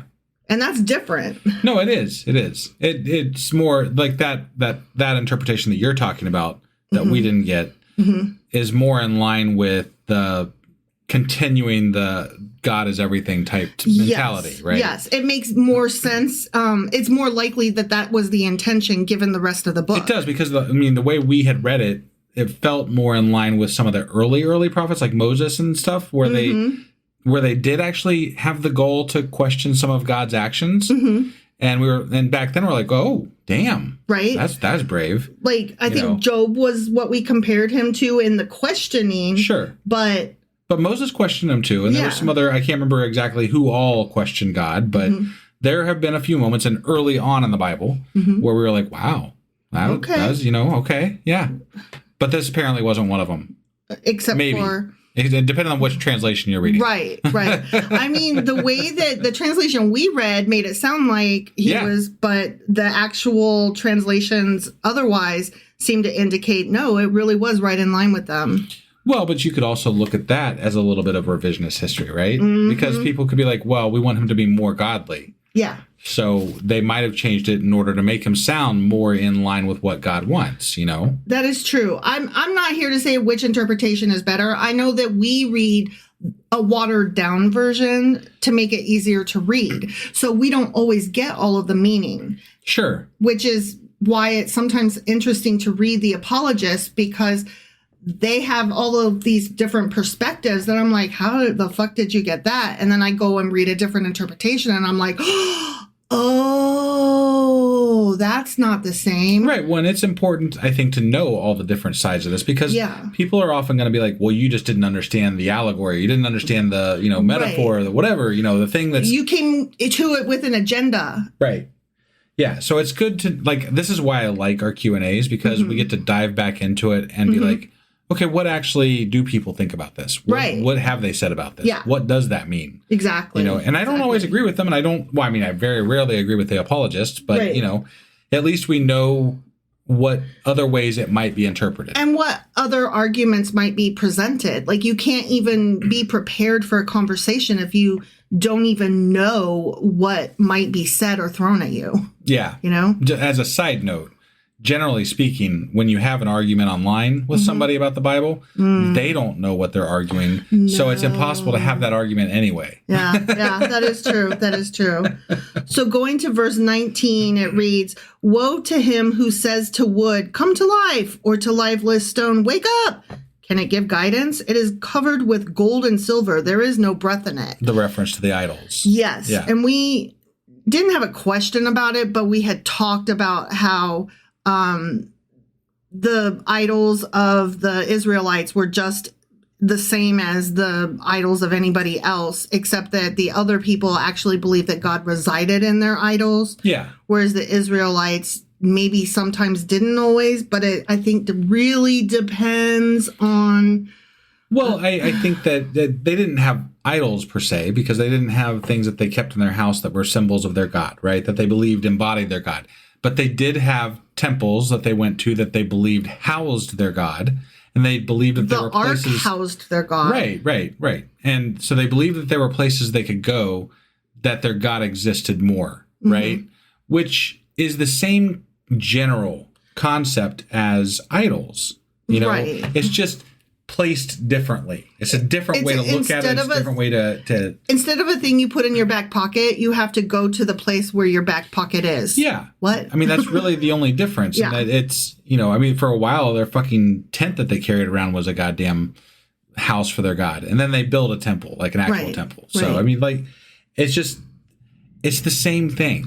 It really is. They carried around that fucking ark until they lost it. I mean, if you look at Christians today, they get really bent out of shape about their crosses and their Bibles. Yeah. They very much treat them as idols. Oh, yeah. And then that's just the Protestants. If you get into the Catholics, they actually have idols. Yeah. So, I mean. Yeah, no, I find that very interesting. I cannot understand Catholicism for the life of me. I can't either. It's some mixture of Christianity and then its own thing, right? Yeah. But they took all the pageantry of Judaism and made it pretty with paganism. Right, but they have literal people have the St. Christopher thing in their car to protect them from getting into wrecks and stuff, because it's the whatever, the saint of travel or something like that, safe right? travel, yeah. Yeah. And so there's all these little idolistic things that they have in their religion, Absolutely. like the statues of Mary and whatever. And their rosaries. yeah. And it's just, I mean, well, but in the Bible, they had those things with the pomegranates and whatever, and Thummim and the sure, Thummim the Thummim and the Thummim and the whatever the hell it was, yeah. But I mean, the rosaries are like worry beads. Sure. Like you hold them in your hand and you're, counting off your Hail Marys and whatnot. Right. And the amount of times that you see a cross out there, like it's absurd, right? Whether like Jesus is on it or not. Like right, the but naked people cross hold them and kiss them like they have some sort of power, right? Mm-hmm. Yeah. And it's completely contradictory to what you read in the Bible. Right. Which is funny to me because Catholics are supposed to be like the earliest form of when they're the early Christians, right? Yeah, when the Christians broke from Judaism, right? That's what they were. They were Catholic. But they also were going to be the most conforming to the pagan religions because they were trying to adopt a little bit of both to get everybody on board. Right. That's what I'm saying. Catholicism. I do that every time. Catholicism is just a mix of the pageantry of Judaism with the pagan shit that was going on at the time. And then the Protestants just took it to the next logical step, which was fuck both those things. Sure. And Jesus is the way. Right. But there is still some paganism left there's over, a lot, but it had been so long that they forgot. Sure. Yeah, absolutely. And you could not convince them. Right. They think that like all of their God shit and their Easter stuff and they think all of that actually came before the pagans. Yeah, no, I know. I mean, not people that are studied this, sure, but yes, the general Christian out there does. they will tell you study it out. And I'm like, okay, bitch, you mean read only your sources, which are trash, right? Yeah. Sorry, I actually read books that have words in them and that mean things, right? Yeah. Anyway, the idolater is one who treated inanimate objects as if they had life and intelligence, right? And that just goes to what we were saying. Yeah. So chapter 3, moving right along here. Okay. Verse 1 reads, a prayer of Habakkuk the prophet on Shiganiah. Yeah. Okay. So it says it again, right? The psalm is introduced by what appears to be the name of the tune to which it was sung or what may be a literary or musical term. Okay. So, but remember before I was saying it's a wandering song. So, it so we don't actually know. No. We're taking best guesses here. Yeah. And also let's keep in mind too that I will read where there are some of these inserted. Our translation did not have Salah. Remember the Salahs? Right. There are 3 of those in chapter 3, the actual psalm. Interesting.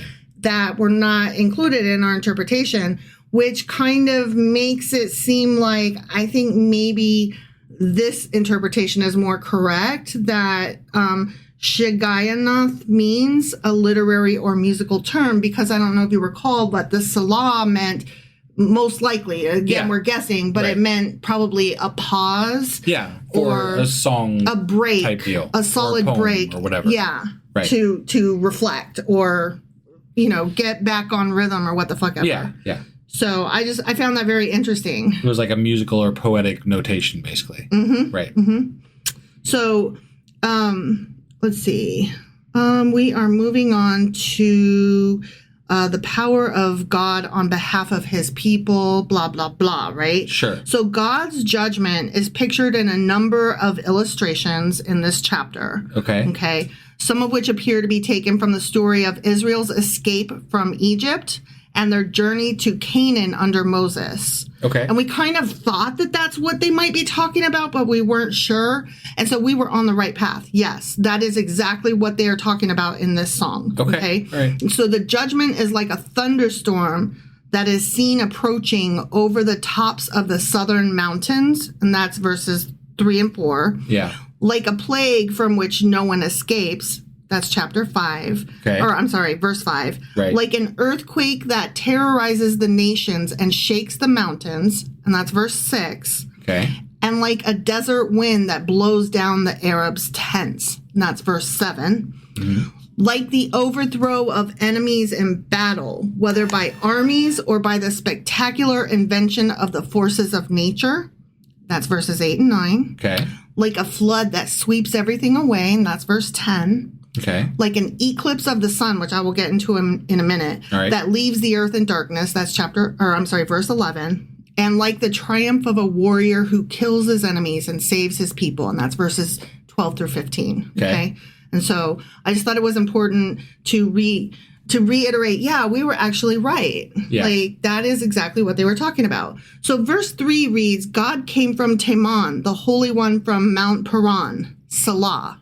Okay. That's our first Salah, okay? Yeah. Did you look into Taman and all Yeah, that? I did. Okay. All right. Teman was the capital of a province in Idumea to the south of the land of Canaan. Okay. And Paran was a city which gave its name to a province in Arabia Petraea. I actually remember talking about Paran. I think they were wedged in like some sort of that was where they filmed the Indiana Jones movie. It was like those cavernous places and stuff like that, I believe. Yeah. We talked about it a while back. Yeah, we did. We did. But it was like it held out a lot longer than other places when there was something. There was some battle happening and they were able to I hold forgot out about longer. that. Yeah. Wow, good memory, you. So verse 7 reads, I saw the tents of Cushan in distress, the dwellings of Midian in anguish. Jesus, couldn't get that out. Cush is Arabia.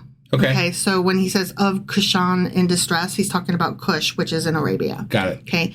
Verse 9 reads, you uncovered your bow, you called for many arrows. Salah, you split the earth with rivers. Okay. Yeah, and I only read that so that we can get the Salah in at this time. Sure. Okay. Now this one's really interesting. Verse 11. Sun and moon stood still in the heavens at the glint of your flying arrows, at the lightning of your flashing spear. So what this is referring to is the prayer of Joshua when he fought against the Amorites. And let me read to you Joshua chapter 10, verses 11, 12, and 13. Okay. As they fled before Israel on the road down from Beth Horon to Azekah, the Lord hurled large hailstones down on them, and more of them died from the hail than were killed by the swords of the Israelites. On the day the Lord gave the Amorites over to Israel, Joshua said to the Lord in the presence of Israel, Sun, stand still over Gibeon, and you, moon, over the valley of Aijalon. So the sun stood still, and the moon stopped, till the nation avenged itself on its enemies, as it is written in the book of Jashar. The sun stopped in the middle of the sky and delayed going down about a full day. Yeah, we gave them a lot of shit for that at the time when we read that. And it was probably a eclipse or something that happened. Like, whatever. It doesn't matter. But I did double check to make sure this wasn't just an apologist trying to make this be true, that the Habakkuk verse was referring to the verses in Joshua when it said, in Habakkuk, sun and moon stood still in the heavens at the glint of your flying arrows. That is what he's talking about. Okay. So that is the same event that he's talking about. Got it. Okay. Yeah. So I just thought that was interesting. Yeah. Verse 12 reads, in wrath you strode through the earth, and in anger you threshed the nations. This refers to the conquest of Canaan, where God is represented as going at the head of his people as general in chief, and leading them on from conquest to conquest. Back earlier on in the Bible. So this is all kind of referencing stuff early on. Early on. Yep. Okay. Yep. All right. And verse 13 again was, you came out to deliver your people, to save your anointed one. You crushed the leader of the land of wickedness. You stripped him from head to foot. Salah. Okay. Okay. Yeah. And then verse 14 reads, with his own spear, you pierced his head when his warriors stormed out to scatter us, gloating as though about to devour the wretched who were in hiding. This is referring to Pharaoh and his generals way back in Egypt times. All right. The troops of Pharaoh, in their confusion, fell foul of each other, and with their staves or weapons, they slew one another. And Pharaoh was drowned with his army in the Red Sea. This seems very not in place with what we were talking about in that chapter. Yeah. Like we're referencing all stuff from the Pentateuch, the Torah. Yeah. And so it just doesn't seem like it fits at the end of Habakkuk. Right. So I don't really know how to take that. Yeah. But I guess it's a reveling in God's past accomplishments, right? Yes, that is exactly what chapter 3 is. Habakkuk is chapter 1. Habakkuk is questioning God. Right. And then at the beginning of chapter 2, he's saying, but I'm sure I'm just an asshole schmuck who doesn't get it. So please go on. But he's going to sit there and wait and watch for it. Right? Yes. Yeah. Yes. However long it takes. Right. Okay. And then God says, don't worry, I got this. But then I to got show a plan. his loyalty, and then, chapter 3. No, okay. Hold on. Sorry. Not there yet. Okay. Yeah. God says, don't worry, I got this. Here's my plan. Yeah. And then don't forget, Habakkuk then says, hold on, but why are you using people that are worse than us against us? That's stupid, bro. Yeah. And then God's like, I'm using them as a tool. They were going to come anyway. I could stop them, but I'm allowing it. Right. And so then, even though this is the important part of Habakkuk, if you are a believer. Okay. Yeah. And if you are an apologist. Sure. Even though all of that sucks, right? Yeah. And even though it sounds like a bad plan, and even though there's still bad things happening, and that was actually Habakkuk's original question. Right. Even though all of that, he starts chapter 3 singing, I don't get it, but I trust in you nonetheless. Because of your past accomplishments. Because of your past glories and your past whatevers. Mm-hmm. Okay. And I will now sing them out and list them. Right, but that makes it even more interesting that many scholars think that was written well after the fact, right? By somebody else at the very least. Because ultimately, Habakkuk, at its core, without that addition, is more of a questioning of God's ability to, and why are you doing this, and why are you choosing to do it this way? Right. Right? Without any real singing of any praises. It's almost like, remember Job, the whole way through, Job was questioning, and then at the very end, we were like, this doesn't fucking make sense. All of a sudden, Job is like, and happily ever after. Right. Tossed it and over then the we shoulder. found out that probably somebody had edited the end, right? Yeah. This is basically Job 2.0, right? Right. Except it's not happening to him personally. He's seeing how bad everything is around him. Right. No, I mean, it's almost like the Bible, when it was originally written, was too real. It acknowledged the flaws of the people and of God. And so an editor later on was like, no, we need this to be fluffier. So we cannot abide. Fluff some God love in there. We cannot abide an imperfect God. Because that actually, like, they understood, the rewriters, the editors, they understood the imperfection of God goes against everything that a God should be. But you know what? I actually would prefer the image of an imperfect God over a perfect God. Yes. One that always gets everything right doesn't seem like one that is going to be able to grow it at all.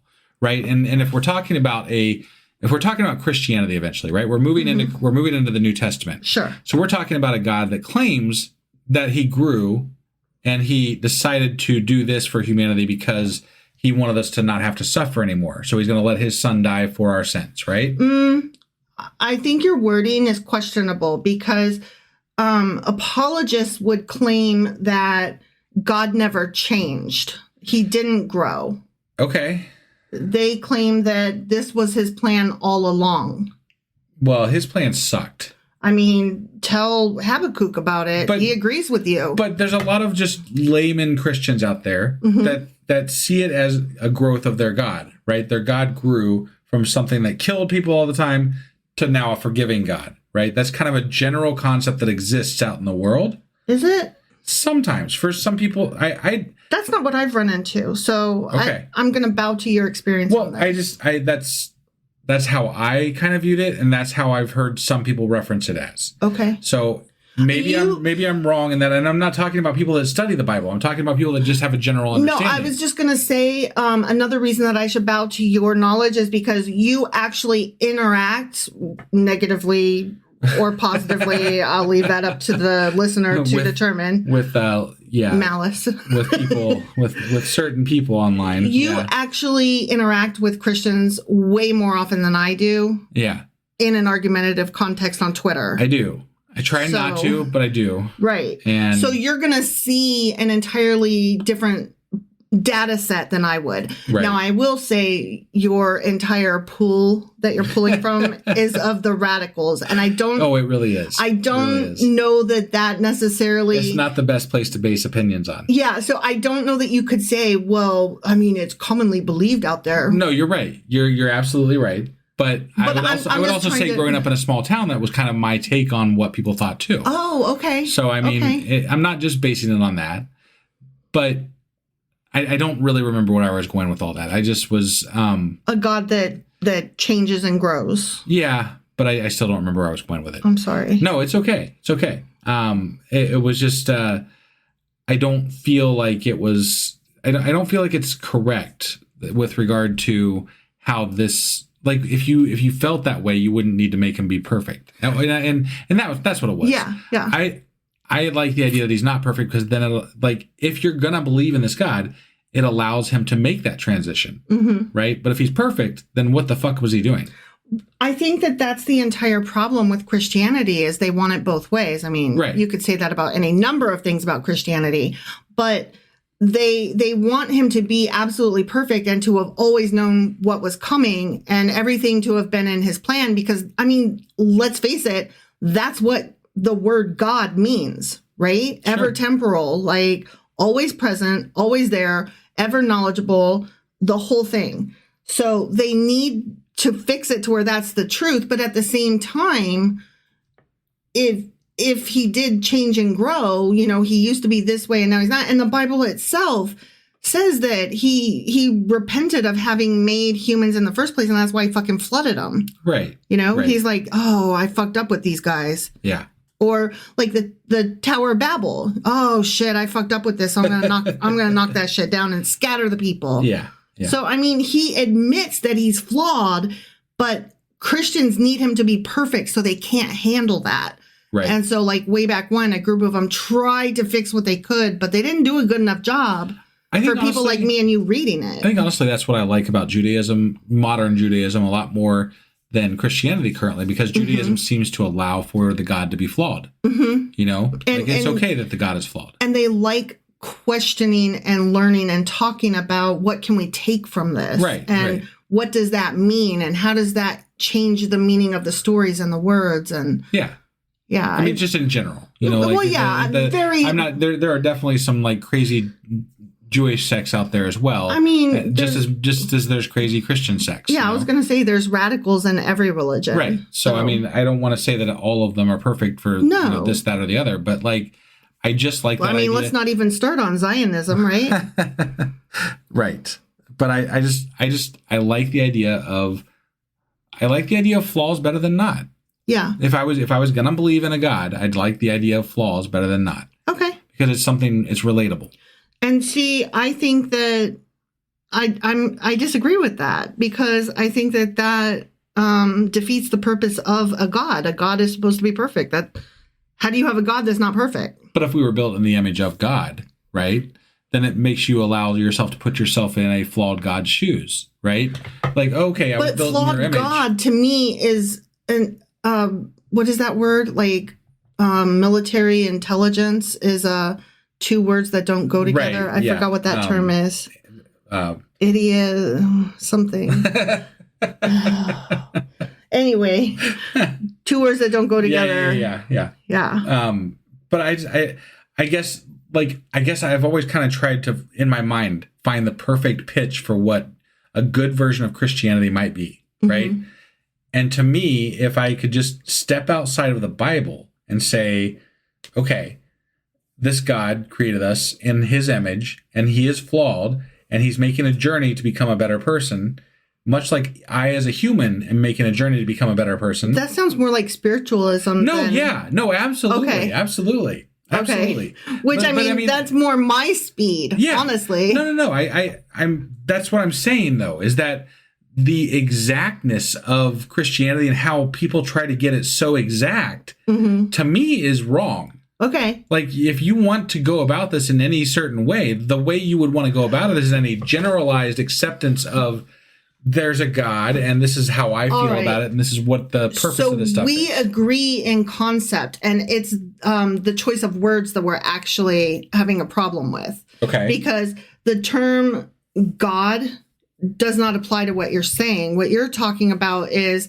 an all-powerful being that... Sure. Isn't that what a God is? Well, I think that it depends on how you define the word God, but that's an entirely different conversation. Okay. Like, somebody from like the Middle Ages might think that an airplane pilot is a god. Yeah, you know. Sure. So, an advanced higher power that sometimes has some things they can do, some magic or some science we don't yet understand, right? Sure. But that is not a god to me. That is like my understanding of God is perfection. Got it. So it's just the wrong vocabulary. I think Christians that want it both ways are using.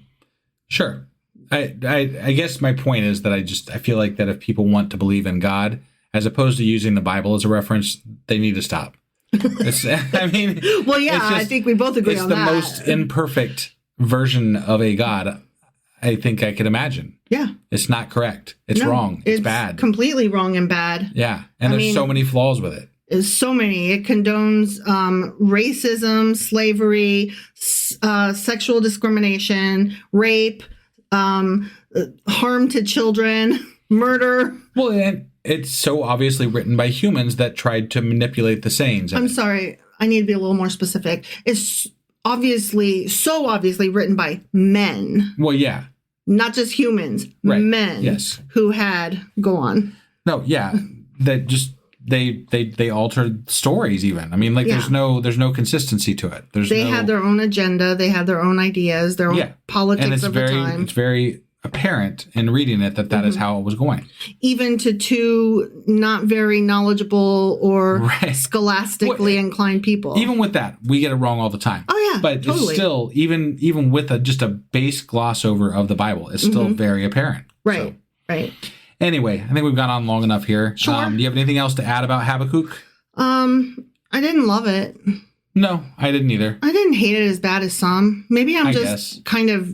I feel kind of ennui about it at this point. We're kind of like numb to the Old Testament, I think, at this point. We're like so ready to move on to the New Testament. We're so close to the end. It's kind of like when you have to pee really bad and then like it gets worse the closer you get to the toilet for no reason. Right. And then like by the time you get to the toilet, you almost cannot get your business to the pot. Yeah. Yeah, that's never Which a good makes thing. No fucking sense, right? Like, why do I have to pee more the closer I get? That doesn't make sense. Yeah. So it's just the anticipation of being done. Exactly. Yeah. So we're almost there. Yeah, we're almost there. We're almost there. I can almost pee. Whew. Yeah. All right. Well, that was the wrap up for Habakkuk, which means that hopefully we'll be back tomorrow with... You're always wrong, but you are always wrong in this case, too, because this will come out Monday morning, and the next one will be oh, yeah, we'll have one come out Tuesday morning. So I'm not... I was wrong. I was wrong. Yeah, no, so you're right. So anyway, it's the Contradictions episode, which will be out Tuesday morning. Tomorrow. Yeah. Sorry. Nothing. Don't listen to me. And then keep it, as wife just said, we'll be having our Discord on Tuesday evening at 10 p.m. Eastern. So you can always go, there's a link right on our main webpage, sacrilegiousdiscourse.com. Head over there, hit the join button, sign up for Discord. It's a great time, especially if you're there for the live. So come join us for that. You won't regret it. Yep. And that's just a bonus episode, open to everybody. Yeah, so, even if it's a Patreon only. You get to hear it there, even if you're not a patron. Right, so, but this one will be not a patron only episode. Right, correct. So, you get to hear it early at the very least. Yes. And you get to hear some other talking from us, too. Well, yeah. And you get to chat with all of our fun people in that crowd. Yes, which are there are quite a few. It's really great. They're so loving and kind and gracious with our stupidity. Honestly, I love the people in that group. I do, too. They're my, second fam. Yeah. All right. Well, that's all we got for today, so we will see you guys tomorrow. Bye.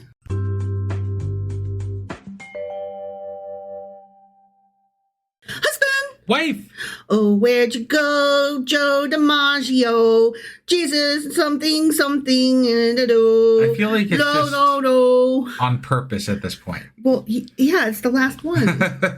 It's the last chance that I'll ever have to say Habakkuk Mrs. Robinson. That was Habakkuk Chapters.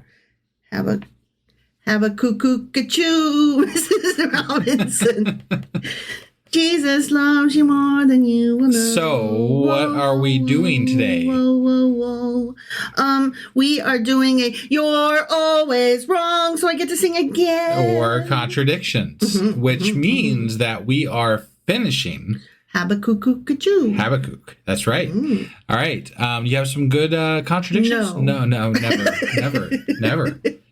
No, Okay, we have run out of new. We're so ready for the New Testament. It's all, yeah. I mean, it's all recycled goods at this point. Yeah, you can only contradict so much in the Old Testament before it's done. It's self-circling. Yeah. All right, so this is the Contradictions episode? Yeah, but I do have a good pop quiz. Good. All right. Well, are you ready to do this? Yes! Fuck yeah! Let's do it. Okie dokie.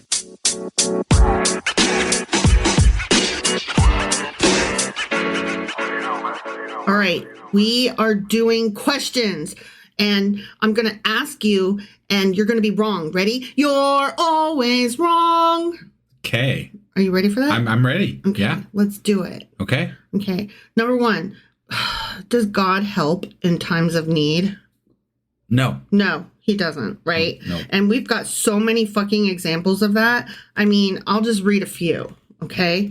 In 1 Samuel, we've got, and you shall cry out in that day because of your king, which you shall have chosen you, and the Lord will not hear you in that day. Right. Okay. Yeah. And then in Isaiah, we've got, and when you spread forth your hands, I will hide mine eyes from you. Yeah. When you make many prayers, I will not hear. And then again in Isaiah, we've got, verily, thou art a God that hidest himself. And then you don't like my, I'm being God being a dick. I'm just making sure that we emphasize the dick part. Got it. Okay. Yeah. And then in Ezekiel. Ezekiel. I was waiting for you to correct me, and then you didn't. Sorry. I apologize. We've got, thus says the Lord God, and are you, wait, what? What does he say? Are you come to inquire of me? As I live, says the Lord God, I will not be inquired of you, because I'm a dick. Okay. And I mean, here's the important one. Habakkuk. Kachu. Yes. Okay? O Lord, how long shall I cry, and thou wilt not hear? Even cry out unto thee of violence, and thou shalt not save. And then we've got some in Hosehead and Micah too, but I won't read those because you're annoyed with me. But guess what? Anyways. I'm wrong. Of course you are. Yeah. You're always wrong. Okay. Okay, because guess what? Yes, of course God helps in time of need. He's a loving God. And one of them is in Psalms. Lots of them are in Psalms. I'll only read one of the ones in Psalms. I don't like to count Psalms. I don't either. Because I'm like, whatever. They just seem like... They're fluffy. Yeah. Yeah, they don't really count. But the only other one was Nahum. Okay. Nahum, So here's one from Psalm. The Lord is near to all who call upon him. Okay. That's it. Okay? All right. Yeah. And then from Nahum, we've got, the Lord is good, a stronghold in the day of trouble. See, I feel like people want to pitch the good. So you're going to hear them say that more often. And they're going to, basically anytime that he doesn't help people, they deserve the non-help. Well, yeah, it's a win-win. He helps people that deserve help. Well, yeah. So they'll justify it. Yeah. I'm just saying. Yeah. I mean, basically, also, I can't. I mostly picked that he doesn't help people because he doesn't help people. Right, Yeah. because that's the truth. Yeah. The other one is just stupid. Right. I mean, okay, that's, let's pretend for a second that this God is real. Right. Yeah. And well, I mean, yeah. Obviously. If you've been listening, you know that's how this goes. Yeah. So that was number one. Here's number two. Ready? Yeah, right. Can God be seen? No. No, because he's not real. Right. I'm going with the realism angle this week. This book. This book, this time, right. this day. Yeah. Okay. Yeah. So, I mean, Exodus sums it up and it says, there shall no man see me and live. Right? Yeah, that's rough. I didn't even put any more examples because I was like, there it is. Right. Boom. That's in the Torah. Yeah. You know, that's the fucking Pentateuch. As I recall, there's some other stuff in the Torah, though, even. Yes. But there is that contradicts it. Right. Yeah. But I mean, I'm just saying, like, I didn't feel any other need to go any further than. No. I mean, if you're going to die. If you see me, you're going to die. Right. Period. Yeah. But there are other places where you can't see God also. So. Right. So, but you're always wrong. Oh, of course I am. And I'm going to sing it now. You're always wrong. Okay? Yeah. Because you are. Mm-hmm. And I've got a whole fucking laundry list of times that God showed himself. Okay. Yeah. Several times in Genesis, he showed himself to Abram. He showed himself to Isaac. He showed himself to Jacob. Those are all in Genesis, okay? Right. Then, and I'm not even going to give you the fucking chapter and verse because we've already gone over it 1,000 times. Sure. I have them here. If you want them, I will. So, do you want them? No, it's all right. Okay. It's all right. Then in Exodus, he showed himself to Moses, and now Abram has turned into Abraham, and then he showed himself to Isaac, and he showed himself to Jacob, again. Yeah. And then in Numbers, he showed himself to the people.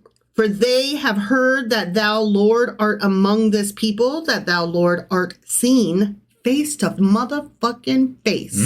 Wow. Yeah. And then in Deuteronomy, he showed himself again to the people of Israel, face to face. Got it. And Moses again. You know? Was this the butt cheek one? Not that one. That was a different one. Okay. Yeah. Right. Yeah. In Ezekiel. Yeah, he saw some Ezekiel. Yeah, he saw some crazy God shit. Yeah. And I, God, will bring you, the Israelites, into the wilderness of the people, and there I will plead with you, face to motherfucking face again. Yeah. And then, but here's where it counts. Habakkuk. Yeah. Ready? I'm ready. Okay. God came from Taman, the Holy One from Mount Paran. His glory covered the heavens, and his praise filled the earth. His splendor was like the sunrise. Rays flashed from his hand where his power was hidden. Yeah. So you saw his Iron hand. Man God. Yeah. Yep. Yeah. So, I mean, there it is. Now, those were the really good questions, okay? There were some like, do bad things happen to good people? Wait, we didn't cover where we couldn't see him. Yeah, you did. We did? Yeah. Oh. Yeah, okay. it was the Exodus, no man shall see me and live. Oh, yeah, that's right. I forgot you only did one. Yeah. I'm so sorry. No, that's okay. I apologize. I'm used to you not listening to me. No. It was just so short of a list. I didn't process it. I know, I was just teasing. Yeah, but so we've got, do bad things happen to good people? And all of them were like from Psalms and Proverbs. And Am I supposed to answer this? Or? No, I'm telling you, I didn't. Oh. I didn't even list these because all of the contradictions came from fluffy pieces. Got it. So it wasn't worth listing. I got it. But I'm just telling you about the question. Sure. Okay. Let's see. There was another one, but my phone just hit something else, and okay, here we go. Has there ever been a just person? We've covered that like 1,000 times. Yeah. And so I did not include that one either because that one gets really fucking old. Right. And then, every time I hit the back button, it skips to a different page. Is every word of God pure? No. Yeah, I did not answer that one either because the contradictions were all, again, in Psalms and Proverbs. Okay. So I'm telling you, that's why I only had 2 questions. Oh, I didn't. Okay. All right. Yeah. I asked you the 2. There were a couple other questions I could have asked, and I'm letting you know what those questions were. I see. So that you can see why I only asked 2 good questions. Okay. And even at that, they were like, that good is doing some heavy stretching there. Got it. You know? Yeah. So that is it for the "You're always wrong." Okay. But now we've got a pop quiz. All right. Okay. All right. Yeah. And I did something a little different this time. I made this quiz myself. Oh, wow. So I could not judge it. Yeah, but you know. can't take your own quiz. Right. It's not how quizzes work. That's not how quizzes work. No. But no. it is a good quiz, I think. Okay. And there's only 10 questions because you wanted me to limit it to 10 and you were tired of my bullshit. Okay. So number 1, what is well, I spelled it wrong. So, Habakkuk's main concern at the beginning of the book. Ready? I'm ready. A, the destruction of the temple. B, the wickedness of Judah and God's seeming inaction. C, the rise of false prophets. Or D, the Babylonian exile already taking place. I will read this again. For those playing along at home. Yeah. Yep. Okay. What is Habakkuk's main concern at the beginning of the book? A, the destruction of the temple. B, the wickedness of Judah and God's seeming inaction. C, the rise of false prophets. Or D, the Babylonian exile already taking place. All right. I am going to go with B. That is correct, Yeah, my that good was sir. the inaction, the Yeah, seeming yeah. inaction. Oh, I printed this out, so I need like a pen so I can mark you right and wrong. Normally, I was using an app. Right. So you just like, Yeah. well, yeah, because it would check it for you. It so. checked it for me, yeah.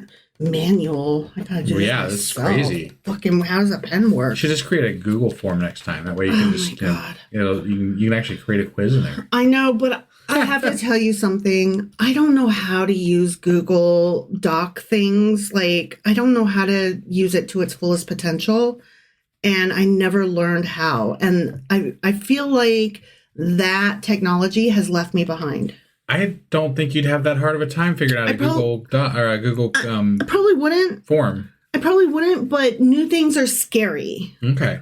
And for example, I was babysitting the other day and the child wanted chicken nuggets and I was going to pop them into the microwave right quick. Because, Yeah. 35 seconds and it's only 2 and they're done, right? Right.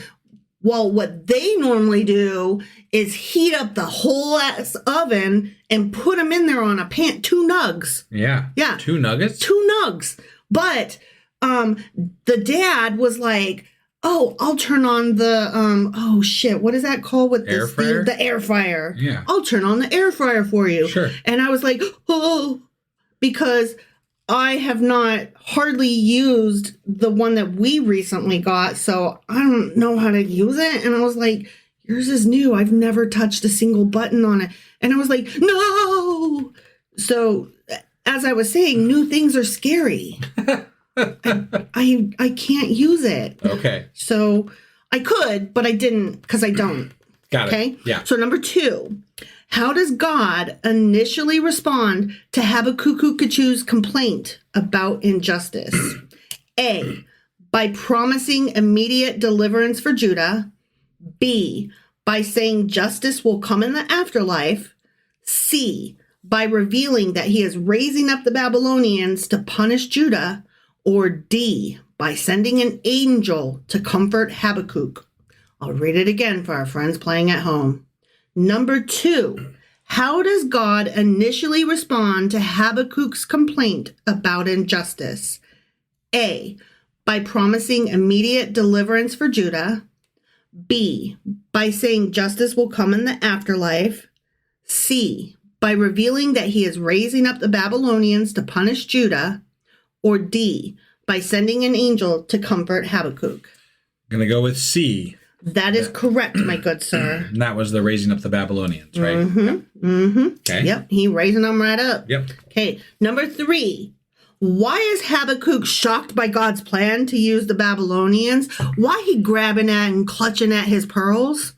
A, because they are even more wicked than Judah. B, because they were known for their peaceful ways. C, because he thought Egypt would be the real threat. D, because Babylon was too weak to conquer anyone. Okay, I'm going to read it again for our friends playing at home. Number 3, why is Habakkuk shocked by God's plan to use the Babylonians? A, because they are even more wicked than Judah. B, because they were known for their peaceful ways. C, because he thought Egypt would be the real threat. Or D, because Babylon was too weak to conquer anyone. It was A. It was A. Yeah. Did you appreciate the way I read it? Than Judah. Yeah, they were. Yeah. Did you appreciate the way I read it though? Yeah. That was fun, right? That was good. Yeah. I was trying to make each one sound like it could possibly be the correct answer. Right. Yeah. Okay, number 4. What does Habakkuk do while waiting for God's answer after his second complaint? A, he climbs a watchtower and waits patiently. B, he travels to another city for guidance. C, he fasts and prays in the temple. D, he gathers an army to prepare for battle. Okay, I'll read it again. All right. Number 4, what does Habakkuk do while waiting for God's answer after his second complaint? A, he climbs a watchtower and waits patiently. B, he travels to another city for guidance. C, he fasts and prays in the temple. D, he gathers an army to prepare for battle. It is A, the climbs the watchtower. Yeah. He's like, I'll wait. Yep. Go ahead, answer. I'll wait. Right. Or, go ahead, answer. I know I was a fuck up and got the answer wrong. I'll wait for you to correct me, because never not be afraid. Right, because we went over that in the Q&A. Depends on the interpretation. Yeah. So I don't know which tone to adopt there is my point. Right. So, number 5, which of the following is not one of the 5 woes pronounced in chapter 2? 5 woes? Yeah. Okay. Remember, he's like, I know how to deal with this person and that kind of people and them, and woe unto all of them. Got it. Do you remember that? Only vaguely. Like, that's what the whole chapter was about. One wrong, yeah. Yeah. Okay. All right. So which of the following is not one of those 5? Okay. A, woe to the greedy. B, woe to the violent. C, woe to the idolatrous. D, woe to those who neglect prayer. Okay, I'm going to read them again. Okay. Which of the following is not one of the 5 woes pronounced in chapter 2? Woe to the greedy, woe to the violent, woe to the idolatrous, or woe to those who neglect prayer. I am going to go with the woe to those who neglect prayer. That is correct. Oh, okay. Yeah. All right. Yeah, because he talked about, woe to the greedy and the violent and the idolatrous. Right. I know you remember the idolatrous one. Yeah. No, and the greedy makes sense. And the violent, though, I question because, honestly, there's so much violence in the Bible that I'm like, Really? Really? Yeah. It just depends on, who you're being violent to and who's doing the violence. Yeah. Number 6. What does Habakkuk ultimately do in response to God's answers? A, Sing a song. Are you the piano man? Yeah. I don't know. A, he argues with God and refuses to accept his plan. B, he writes a song of praise and trust in God. C, he flees to another country to avoid Babylon's invasion. Or D, he calls for a rebellion against Babylon. Well, I didn't mean to, but I accidentally called this one. But I'll still read it again, just in case anybody was curious. Right. What does Habakkuk ultimately do in response to God's answer? He argues with God and refuses to accept his plan. He writes a song of praise and trust in God. He flees to another country to avoid Babylon's invasion. Or he calls for a rebellion against Babylon. So writes a song, but I'd also like to point out that the song in chapter 3 was not necessarily written anywhere near the same time as the original 2 chapters. Probably wasn't written by him, much less in the same time period he lived, if he lived. We're even assuming that the original 2 were written by him. Right, We exactly. don't really even know that. Right. So. Yeah. All right, number 7. You're doing so good. You're getting them all right. I I'm am. so proud of you. This is a great quiz. Well, I feel like the questions are all pertinent rather than how many fingers did this guy have? How many buttons on his left side? I think that was always my biggest complaint. That like I don't care about. Like, not that these are like overly worth caring about, but they're ones that they hit closer to the main themes that we discussed. Yeah, they're do you remember the important bits about the story that actually matter? Yeah. The shit that you're going to remember when you walk away from this book of the Bible? Right. Like, who cares how many fucking zippers he had on his left pants leg or whatever? Like, it's so unimportant. Right. Okay, number 7. How does Habakkuk describe God's power in chapter 3, the one he didn't probably write? Right, yeah. A, as a mighty storm shaking the earth. B, as a king sitting on his throne in Jerusalem. C, as a whisper heard only by the righteous. Or D, as a consuming fire that destroys all nations. All right, I'll read it again for our friends playing at home. Yeah. How does Habakkuk describe God's power in chapter 3? That was the Psalm one. Yeah. As a mighty storm shaking the earth. Or as a king sitting on his throne in Jerusalem. Or as a whisper heard only by the righteous. Or as a consuming fire that destroys all nations. I believe it's going to be the consuming fire. Actually, you're wrong, sir. Really? Yeah. So it's the storm then. Yep. Oh, you got it wow. wrong. Well, I was Yep. bound to fuck one of them up. Yep. It was only a matter of time. It was. Yeah. You had to get at least one wrong. Right? I appreciate that. It'd be too easy if I got them all right. It would seem like I fed you the answers in advance. Which did not happen. It absolutely did not happen Right. because I'm like, no, you will take this quiz and pass or fail. Right. And usually you fail, but that's okay because normally I fail too. Right. But this time I didn't have to fail. Right. Now it's just all on me. Mm-hmm. Yeah. Yeah. You're a fool. And I'm always wrong, except for sometimes I'm not. Except for Like this during one the when quiz. you're mostly right. Yeah, right. Yeah. Number 8. What is Habakkuk's final resolution at the end of the book? He will wait for a new king to save Judah. Or he will try to negotiate peace with Babylon. Or he will call for repentance among the people. Or he will trust in God, even if everything around him falls apart. Okay, let's read that again. Okay. What is Habakkuk's final resolution at the end of the book? A, he will wait for a new king to save Judah. B, he will try to negotiate peace with Babylon. C, he will call for repentance among the people. Or D, he will trust in God even if everything around him falls apart. I believe it's D, trust in God. Yeah. Yeah. Because he a fool. Right. He's a fool like you. Like me? Yeah, I called you a fool earlier. Oh. You don't Okay. remember that? No, I put that stuff out of my mind. It was literally 30 seconds ago. Was it? Yeah. Okay. Well, that's how quickly it goes out. Which, that just goes to show that you don't listen to me, but that's No, okay. That's okay. It's okay. Number 9. How does Habakkuk contrast idols with God? A, idols can predict the future, but God can change it. B, idols are worshipped in secret, but God demands public devotion. C, idols are powerless and silent, but God is alive and speaks. D, idols are only for the rich, but God is for everyone. Okay, let's read that again. Okay. How does Habakkuk contrast idols with God?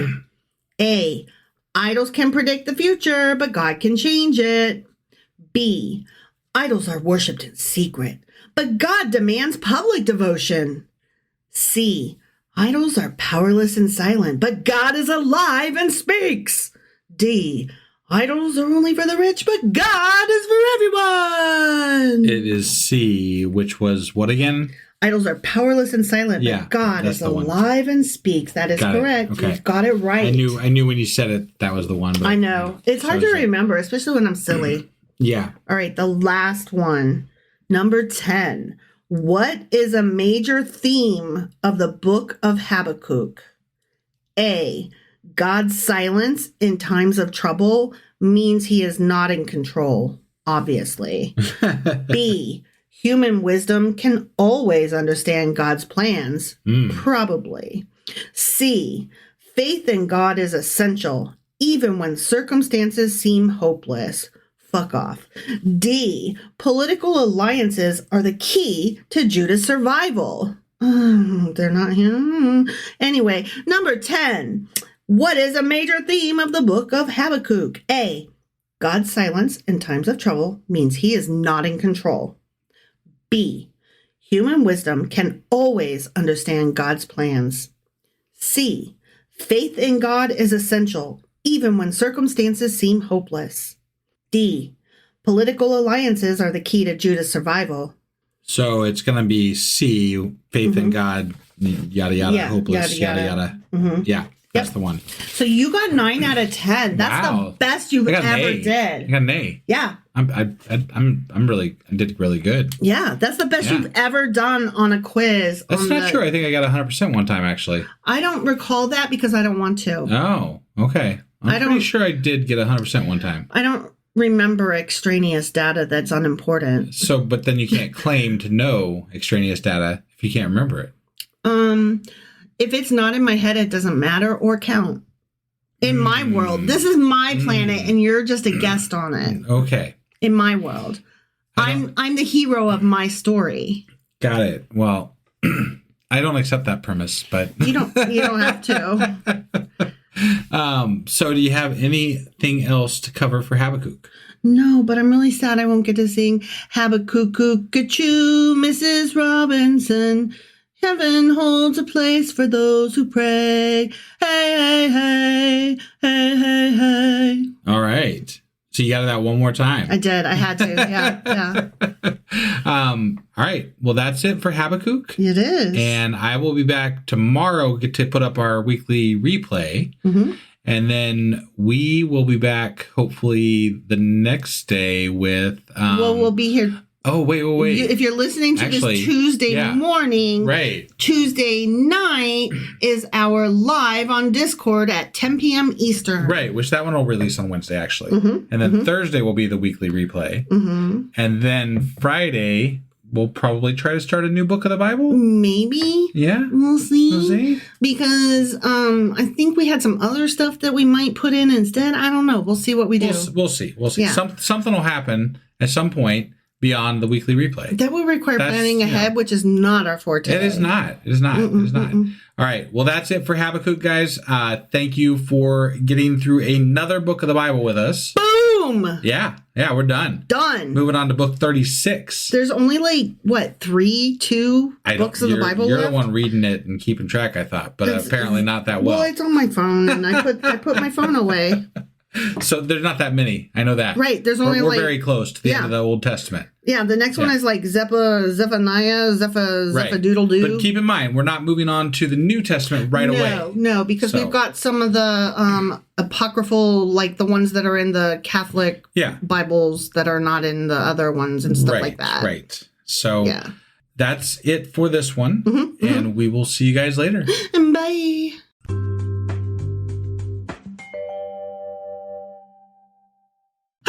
Wife, what are you telling me about today? Well, we are doing a special episode, and we are on live late on Discord right now. Mm-hmm. It's after midnight, y'all. But there's a reason for it. Yes. We had to stay up late to watch the State of the Union. We had to. And we didn't really even realize that it was happening yesterday, or today, I guess, but for you, yesterday, until earlier in the day.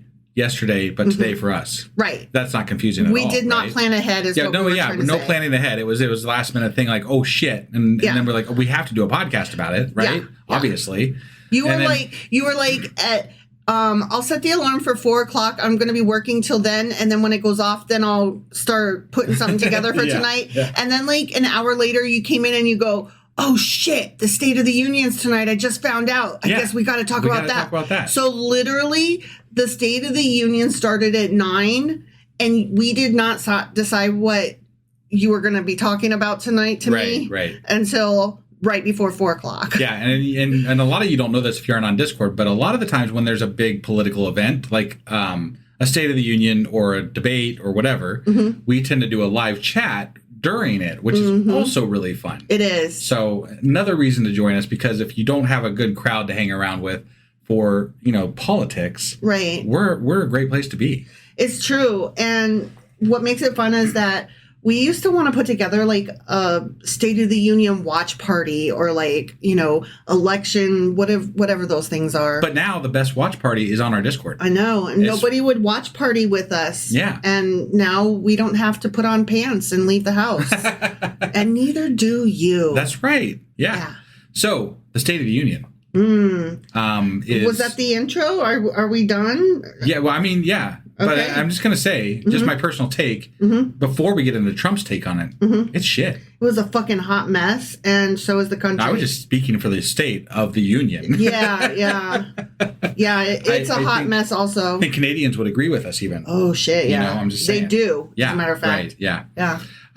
So anyway, we're going to go over just kind of a synopsis of what happened, do some fact checking, try to remember everything that fucking happened, and try to keep our spit in our mouth. So says you. Ready to do this? Sure as fuck am. Let's do it. Okie dokie.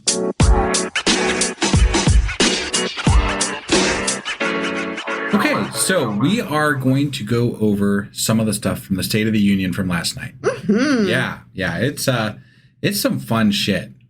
And I mean, by fun, I mean shitty crap that I don't really want to be covering, but it's the state of our, Cheeto. Yeah, I have some comments to make when I get to them. Yeah. I'm gonna let you lead this thing, and then as you get to the points, I will contribute my thoughts, and I have a couple tidbits to offer as well. Yeah. So for anybody that watched it, I'm sorry. It was terrible. My condolences. Yeah, right. It was not good. But there was some interesting things that happened for sure. There was a historical moment, and there was. Oh. And there was also some terrifying and questionable moments. And if you just like drama, there was drama. There was some drama. Yeah. So early on in the speech, it started by Trump saying, "America is back." Yeah. Like apparently we were missing. I don't know where we went, but we were missing. We were with Jesus behind the curtain. And so, of course, at that point, the Republicans start chanting USA. USA! USA! Right. And then, so Trump goes on, says he's done more in the first 43 days than most presidents do in however long and whatever, blah, blah, blah, blustery bullshit, says that he won the election in a mandate. We get to the first fucking lie. Right? A landslide, four sentences in, basically, we're at a lie. Yeah. He won the popular vote by less than 1.5%. Yeah. That's less than a fucking accounting error. Yeah. That is not a landslide, which means it's not a mandate. Yeah. No, I mean, that could have just been somebody just, whatever. It's not a fucking mandate. I do have something that I want to add before you get any further, though. Okay. Because I skipped one. I skipped a thing. Well, you neglected to mention that even before all that started, the Democrats, a lot of them showed up dressed in bright pink as their formal protest, which I really appreciated. Yeah. And that was cool. And actually, one of the things I meant to mention before I got to the Trump part was that there was a woman from New Mexico, Democrat. Her name was Melanie Stansbury.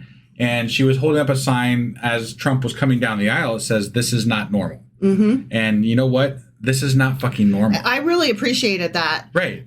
And then I did not appreciate that, like, a moment later, the camera panned away so that she was not They were keeping her just off screen. Yeah. And then you saw the piece of paper kind of flutter in the air because Republican Lance Gooden from Texas, of course, ripped it out of her hands, basically. And threw it. Yeah. Because, the Republicans, just good people overall, right? And they believe in freedom of speech, and they don't. Right, yeah. You just say your piece, and I'll just rip it out of your fucking hands. Yeah. That's basically what they do. So. Yeah. But, yeah. And then it wasn't too much further in also that we get to a point where Representative Al Green, a Democrat. Actually. Oh, another I'm thing. so sorry. No, you're fine. You off. You're fine. Prior to that, several representatives got up to leave. Oh, did they? Yeah, I did not know that. I didn't know that either. There were some Crockett. What's her name? Jasmine Crockett. She's like really super smart. I love her. Sure. I forget where she's from, but Jasmine Crockett. She's amazing. If you do not know her, look her up. She is smart as a fucking whip, and she is so fast with a comeback, and she will take you down, and you will not even know you've been taken down, and you'll be looking over your shoulder. Oh, well, and some people like AOC protested by not even showing up in the first place. There were some like AOC that didn't show up. Crockett took off her jacket, and the back of her shirt said "resist." Yeah. Oh, I saw them walking. I did see them walking out. I didn't know what that was. Yeah, and Maxwell Frost also did the same thing, and the back of her shirt said "No kings live here." Perfect. Right? Perfect. Yeah. I really appreciate that. It was quiet. It was peaceful protest. It was respectful. Yeah. And they left. Right. So now, sorry. Sure. Now you can No, you're fine. I'm glad you brought that up. I didn't know that that's what that was. So I was busy taking notes the entire time through this thing. It was really difficult to do this in the short time frame that we had to prepare for this episode. Yeah. But Representative Lance Gooden, he's a... no, I'm sorry. No, that was the guy that ripped the paper out of the other girl's hands. The paper snapper. Representative Al Green, who is a Democrat from Texas, was actually removed from the chamber because he was doing a protest, basically. Yep. He refused to sit down. He was speaking out against Trump. Not real loud, but he was saying he was some pretty things back. fucking loud. He was loud. What he said was, "You have no mandate to cut Medicaid," and that got him ousted. Yeah, that's what he was shouting. Yeah, so that they threw him out of the room, and that was a history making moment because his removal is unprecedented in the history of presidential addresses to Congress. Wow. Dissenting members of Congress usually are not removed from the chamber, even if they shouted at the president. Yeah. Yeah. Well, no, but here's the other side of that too. Generally, the State of the Unions are a little bit more respectful. They do protest. Yes. But it's in a very structured way. Right. Right. Like wearing all the same color, or wearing pins, or having signs or whatever. Right. Yeah. But kicking somebody out. That was, and with a smirk on Trump had a smirk on his face the entire time. So did J.D. Vance, and that just really it was so gross. It was so gross. Yeah. And they called the sergeant at arms to have him forcibly removed. Yeah. And they did. They forcibly removed him. Right.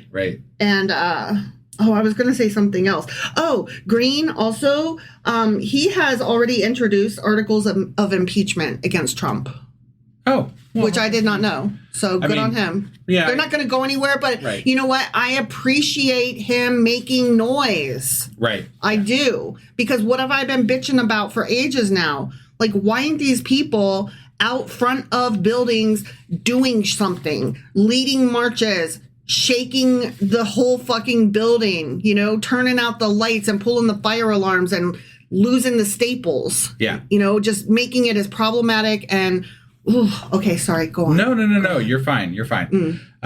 So I'm going to go... If we talked about every single point, we'd be here for as long as the fucking State of the Union. Sure. Right? Oh, sure. So I'm going to hit some highlights, and then I'm going to go back and hit some fact checking. Okay. Yeah. So I'm just going to go over a few things that Trump has said during this speech that kind of caught my attention. Okay. Yep. So the first one that I'm going to cover is that he says he's going to set records on removing regulations, and he's going to remove 10 old regulations for each new regulation, which by my math means that we'll be removing more regulations than exist. Right. Which is not a good thing. That's not how that goes. Regulations are, how we protect people. Yeah. How people don't get harmed. How we don't get fucked over by the government and by corporations. And it's also how your building doesn't fall down around you. And it's also how kids... don't have lead in their fucking water. Yeah, that's what I was just going to say. Yeah. Or poison in their goddamn food. Yeah. These are the things that we have regulations for. Exactly. I understand that some people see them as restrictive, but we can talk about restrictive, regulations. Yeah. we don't just do away with them without thinking about what we're doing away with. Sure we do if you want to start all over. Blow it up and start over and be the king. Yeah. I forgot another thing that the Democrats did as a sign of protest. They had all of them had signs. They were the paddleboard fans. Yeah, and a lot of them said false on one side and Musk steals on the other side. Mm-hmm. I put mistakes. No, honey, Trump steaks. It's Trump steaks, Musk steals. Yeah. Yes. And then there was a couple other signs, like Save Medicare, I saw at one point, too, on one of the back of the signs. Yeah. So they had their silent protest signs, which was nice. Yeah. Trump said at one point that we will no longer be a woke country. Yeah. Actually, he said that at more than one point. So woke is gone. That's what he said. Yeah, woke is gone, apparently. I didn't know that, but Trump said so it must be true. Question mark. Yeah. No. If we base that on how many times I had to fact check him after we get to the fact checking portion, then nothing he says is fucking true, basically. So the other thing I want to point out is that there is always some aspect of this in any State of the Union where a president will bring feel-good people to the speech, and they point them out and make a example. Yeah. Mm-hmm. It's usually one or two, right? He had like 500. Oh, my God. He gave out fucking awards. He promoted like a 10-year-old to the Secret Service. He gave away a West Point Academy entrance. It was like the Oscars for government. Yeah. He was giving away awards all over the fucking place. And naming wildlife refuges after people and bills. He signed a fucking presidential order during the State of the Union. Yeah. Like, this was just a circus. It was a fucking circus. I mean, it really was. With flying monkeys and everything. Yeah. And one of them that stood out to me, and look, I don't know what fucking happened, but I tend to think that a lot of this is exaggerated at some level. But there was some girl that played volleyball that got hit in the face or something somewhere so hard by a volleyball that she wasn't allowed to play volleyball in college, which she was going to be able to do if she hadn't had this happen to her. Right. It broke her face or something. Probably I'm like, broke her nose or whatever. I want to look. I don't even give a fuck. No. Right? Like, no. Sports hurt sometimes. You get hurt. It's a thing that fucking happens. And it doesn't matter the gender of the person who is on the other side. But just the stories that he was telling, they were all just catering. He was basically trying to convey that we can't have boys in sports. He was condemning the trans community and saying that anytime a trans person succeeds or wins, it's harmful to the girls and the boys. Yeah, no, and that was a large portion of his speech tonight. Yeah, it was highly anti-trans. He said there's only two genders, male and female, and that there is no such thing as trans. And I'm like, my kid's non-binary. Well, and he even taglined it. He said it's the common sense revolution. Yeah, that was the words he used in the speech. Mm-hmm. And it's not common sense to me. Well, common sense to me is treating people equitably and treating them with respect and not hating people for who they are. If you hate people for who they are, there's something wrong with you, not that person. Right. I was going to say, you know what? You don't even have to fully understand or be interested in learning or you don't even have to believe that there's more than one gender or that gender is a spectrum, right? I'm not asking you to change your entire belief system. Yeah. But can't you just be like, whatever? Like, it's not hurting you. It's not hurting anybody. My kid literally just wants to live. And my cousin has a transgender daughter, and she takes hormone level things to level out her hormones. Like, I'm saying it all wrong because I'm uninformed. Right. But no, what I'm saying is that she, I believe, is 19, and so my cousin, her mother, and her transgender child, they are frightened to death right now, not just because they are losing all of the right to the medication or the ability to get the medication, but because he has literally said that he wants to do away with trans people. Well, he said literally he made he signed, I don't know when this was signed, or maybe it's yet to be signed, but he signed a presidential order, or is going to sign a presidential order that states that there are 2 genders, male, female. Period. The end. Period. The end. That's America's stance on it, and the president said so. Yeah, I can't keep track of when he's signed all these damn things, or if he signed them, or what the hell's going on. Yeah. And half the time he's lying anyway, so it doesn't. Right. I don't know what to believe when he's just doing a speech. And that's a lot of newscasters that, like the independent news, not the legacy news. They say that what they have decided to do during this particular presidential run is to concentrate less on what he says, even though like it's so infuriating. Sure. And try to report more on the actions, less on what he says, because he does say so many crazy things, and that's what he does to make you like lose track. Oh yeah. No, you can't keep track of everything he says. Right. And that's part of how he went. Right. So, and the next part he got into was he was blaming Democrats and Biden for the economic disaster and egg prices. He blamed us for egg prices. Right. Yeah. Which I don't know if any of you recall, but that's happened in the last 43 days. Yeah. That's happened since he took office.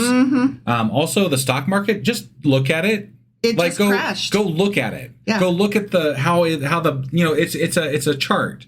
Yeah. So if you don't know, it's a chart. It goes up and down. And look at it when Biden left office and where we are now. Yeah. And you just make your own judgments from that. Not that the stock market is an accurate indicator of the normal lives of normal people and the economy as it sits for middle class Americans. No, it's right? not. It's not. But they point to it so fucking often as though it matters, and yet right now it has tanked, and that is on him. It does matter, though. It matters for how the rich people are going to handle their money. It matters for how companies are going to handle their money. And moreover, it matters more on the world level of world economy.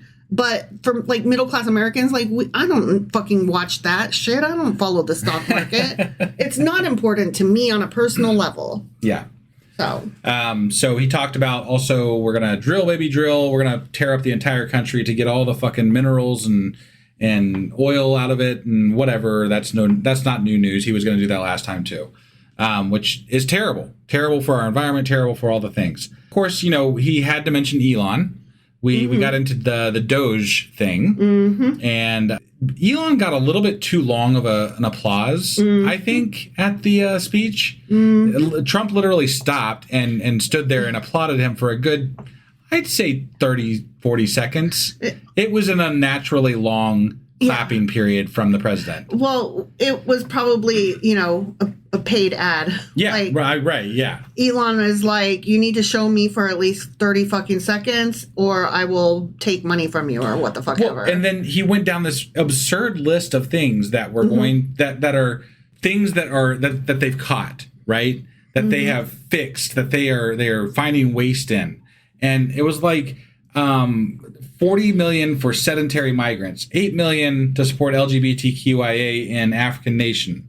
8 million for making mice transgender. There's a whole list of things he went down, just number after number after number after number after number. One of them, and I'm not saying they're untrue, but when you say them in a list and you make them into a derogatory comment, and instead of explaining why these programs exist in the first place, right? Of course, people are going to say, "Oh, that's ridiculous." Of course, making mice transgender is ridiculous. Right. But let's hear why they did that. Let's understand. Like, there's got to be a reason. Yeah. Right? And I would imagine it has something to do with science and studying how humans actually, Probably it has to do with hormones and interaction of medications and shit like that. Well, because people are born not the gender that they are supposed to be. Right? And there's ways to probably tell that somewhat based on the amount of whatever. I don't know all the science. No. I'm not going to pretend like I know all the science. Right. But if you're testing mice, you're probably testing to see if you can make them happier by switching them into a different gender. Right. And then gauging their responses thusly. Right? To me, that is a very fair hypothesis. Sure. Like, And I don't know that that's the case, but that would make sense to me, right? We could, I don't know, find out. Yeah. Before we just throw it on national television and say it's trash. I did go through some fact checks, and I'm going to get to those still. Right. But these are the things that I didn't even have time to fact check. Can I get back to Elon Musk for a second? Please. Because Mr. fucking Nazi. Yeah, Mr. fucking Nazi. Two things about that. Yeah. One, Trump may have been giving him space and time to throw a Sig Heil. Who knows? Oh, I didn't even think about that. Yeah, because, he did it before, which prompted our episode about Nazi salutes and Roman salutes. Yes. And so he may have been doing that. I'm not saying he was, right, but I'm not saying he wasn't. Right. So that's one thing. The other thing is that Trump made a Freudian slip by saying that, on national television in the State of the Union, that Elon Musk is leading up Doge, because they were literally in court last week. He was just an advisor or something, right? Yeah, because it is illegal for him to be leading that government entity. And so they were trying to really, really hard to convince a judge, no, see, he's just an advisory. He's not leading it. Well, good. But that's what he said tonight. Good. He is leading it. Yeah. So we all know he's leading. I don't know all of the court things, but if you want to call like whatever the equivalent 911 is and be like, excuse me, I have a crime on national television. Elon Musk, it turns out, is in fact actually leading Doge. Right. Yeah. So that's fun. Yeah, no, I think that's great. He screwed that up. So that's awesome. Woohoo. In the same little spiel where he was going over numbers that were bad for accountability and things, he went over Social Security, which scares the piss out of me, because that is my fucking money they're talking about. And I'll be damned if they're going to, no, don't even talk about it. Keep that shit out of your mouth. I don't want to hear you talk about it. So whatever. He's saying on his State of the Union that there are 4.7 million Social Security checks going out for 100 to 109-year-olds. Yeah. Did you know that there's that many 109-year-olds in the country? No, I didn't. Yeah. Do you know how many? There's only like 300 million Americans. Right. So, I mean, when I get through this list, we're apparently accounting for like a very high percentage of people that are over these ages, apparently. Or that are claiming to be. Yeah, that are claiming to be. Let's see, 3.6 million from 110 to 119, 3.47 million from 120 to 129. Okay, you're reading that way too fast. I just want to pause and say that he is claiming that it is on record that people are these ages. I was going to get to that. Okay, I'm sorry. I'm just rattling these numbers off. He said there's 1.3 million from 150 to 159 years old, and he says there's some over 160 years old. He even said that there's one person listed at 360 years old. So I don't know if any of you out there are really good at math, but that's older than our fucking country. Yeah. So, but we didn't even have Social Security back. Yeah. What the fuck is? Give me a fucking break. He's lying about all this. Yeah. This is not. This. And then he's bullshit. like, "Where's the money going?" And I'm like, "You have the address on the check, bro. You have the address on. Drive to the house and see who's cashing it. It ain't that hard. It ain't rocket science. If you are claiming to me that you have a name on file of a 300-year-old, you know where it's going because they cashed the check. Right. Drive to that house and yell at that person because they're probably not 300 years old. Right. But moreover, I don't think that they're claiming to be. Right. Yeah. And I don't know where he got these numbers, but I cannot believe that we're actually, like, they might have some of these people on record as still in the database for Social Security. Sure. But they're not paying them. No. And some of these people from the 100 to 109, there are some people that are 100 to 109. There's probably even a few that are over 110. I don't think. Not many, but there might be a couple. Not in America, I don't think. Whatever. There have been at times. So regardless, I'm leaving the option open for that one to be generous. True. Okay. Right, yeah. Sure. Okay. So anyway, some of those people exist. Some of them don't, but we don't know what he's talking about. Right. There's no way to gauge this because he throws out so much shit. Again, show me the facts. Right. Like, yeah. Sure, convince me. I want to believe you. That sounds like fraud. Can I please see the facts on that so I can be enthusiastically on board and drive with you to that house to yell at that person? Right. Trump said after this, he said that interest rates took a big drop today. And I looked it up, and maybe I missed it, but there was no interest rate drop. Oh. Not today, not recently. Oh. They've been on a level thing for a little bit now, so I'm not really sure what he was getting at there, but I think he lied. Well, he probably just made it up. He probably did. Well, I mean, interest rates at banks may have dropped because it's a new month, and they've been adjusting to a previous interest rate drop that happened. But that's not the same thing as just in general, this wonderful thing happened. Right, and he did say today, and it didn't happen today from what I could gather. Right. So, again, I think that was a bit of a misnomer, fib, lie. You know what? We will again be generous and say that was a stretch of the truth. Right. I won't say that one's a lie. He's got so many. I can be really fucking generous. Right. Yeah. So I got a question for you. Okay. How do you think Trump feels about immigrants? He hates them. Does he? He says he does. Does he? He says he does. What if they have $5 million? He loves them. But they're not immigrants. They're rich people. Okay. So apparently Trump has created a gold card. Yeah. Which, of course it's the gold card, right? And that's not new. He announced that last week. Sure. Yeah. But if you got $5 million now, you're not an immigrant. You can literally buy citizenship to the U.S. Mm-hmm. And somewhere in this realm right here, Trump spit on his sleeve.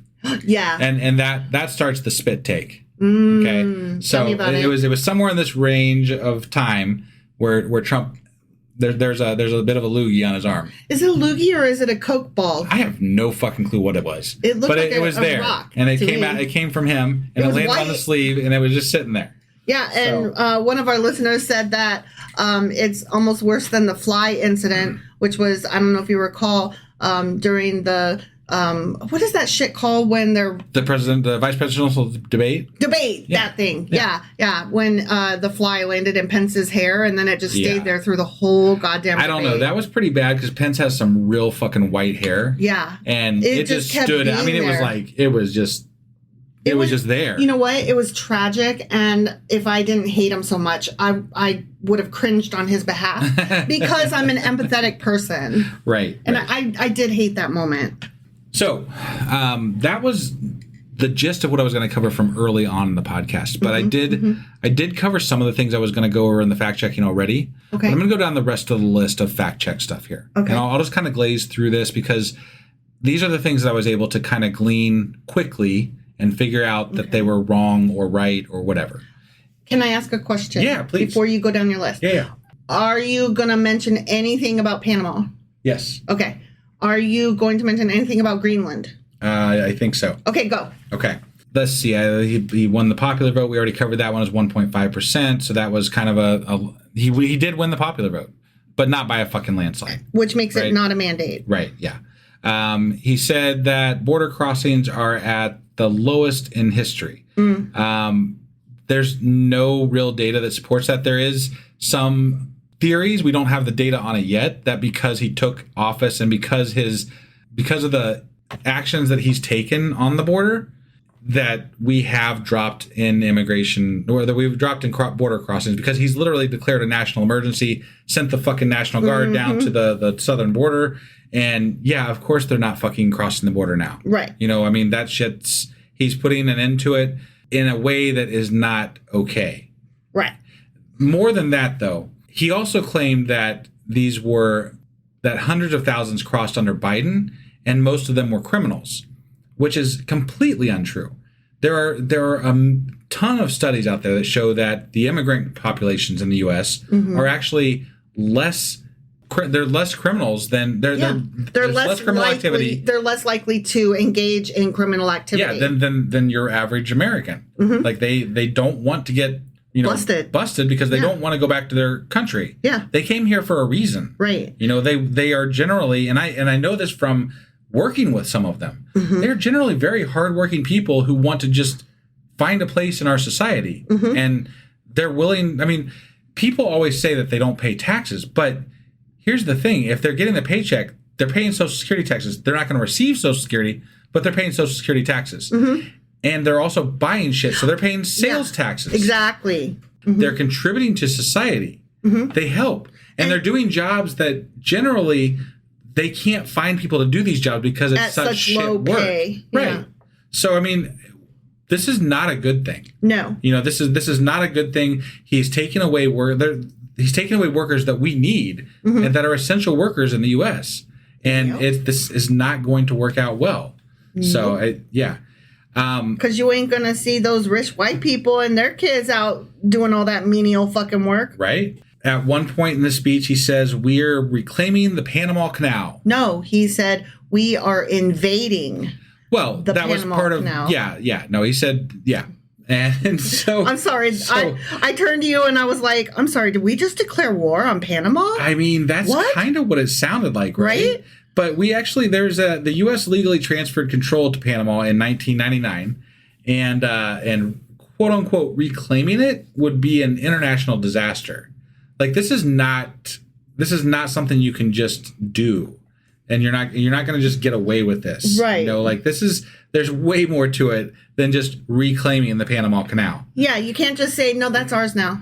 Right. It's much like you can't say Greenland is ours now. That doesn't work. Or Canada. Like, he just throws out, like, he's hoping somebody just says, oh, yeah, you can have it. Well, who's going to say that? He put in a bid in the middle of the State of the Union. He put in a bid to Greenland. Right. He's like, hey, Greenland. Oh, yeah. Yeah. No, that was the other. So, yeah, he was literally talking about we'll probably get Greenland and you know, there's only a few people that work there. We'll get it one way or another, is what he said. One way or another. That was his word. Now, you could interpret that to mean invading, but I'm thinking since there's so few people that Musk is probably just going to pay them all off. If I had to guess, you know, that'd be the easier way. But I got to tell you fucking what, if I was in Greenland, I'd be making some phone calls and being like, that was scary. It sounded like he was declaring war. Let's fucking not. You can't say that. You cannot say no matter what. Right. One way or the other. That sounds like fighting words. Yeah. And we ain't trying to be in a war with you, bro. Yeah, no, I don't know what to say about that, but it's like this whole bit where we're trying to take over the world, apparently, and as well as letting Putin take over the rest of the world, is really starting to bother. It's not good. Well, he specifically wants, like, this is for real. He actually wants to go down in history as having expanded American territory. Right, yeah. Like, that is something that he has dreamed about, and it's part what he views is it doesn't matter if he's recorded in history as a bad guy.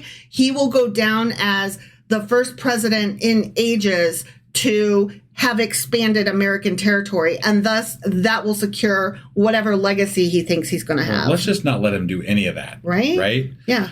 All right, so next one. First of all, he says he did sign a presidential order that bans transgender females from participating in sports. Right. So that's a thing that he did. And then he went on to say that a trans athlete broke a running record by 5. They beat the next runner up by 5 hours. There is zero evidence of this ever happening. Right. It is pure fiction. Mm-hmm. And I mean, was he running?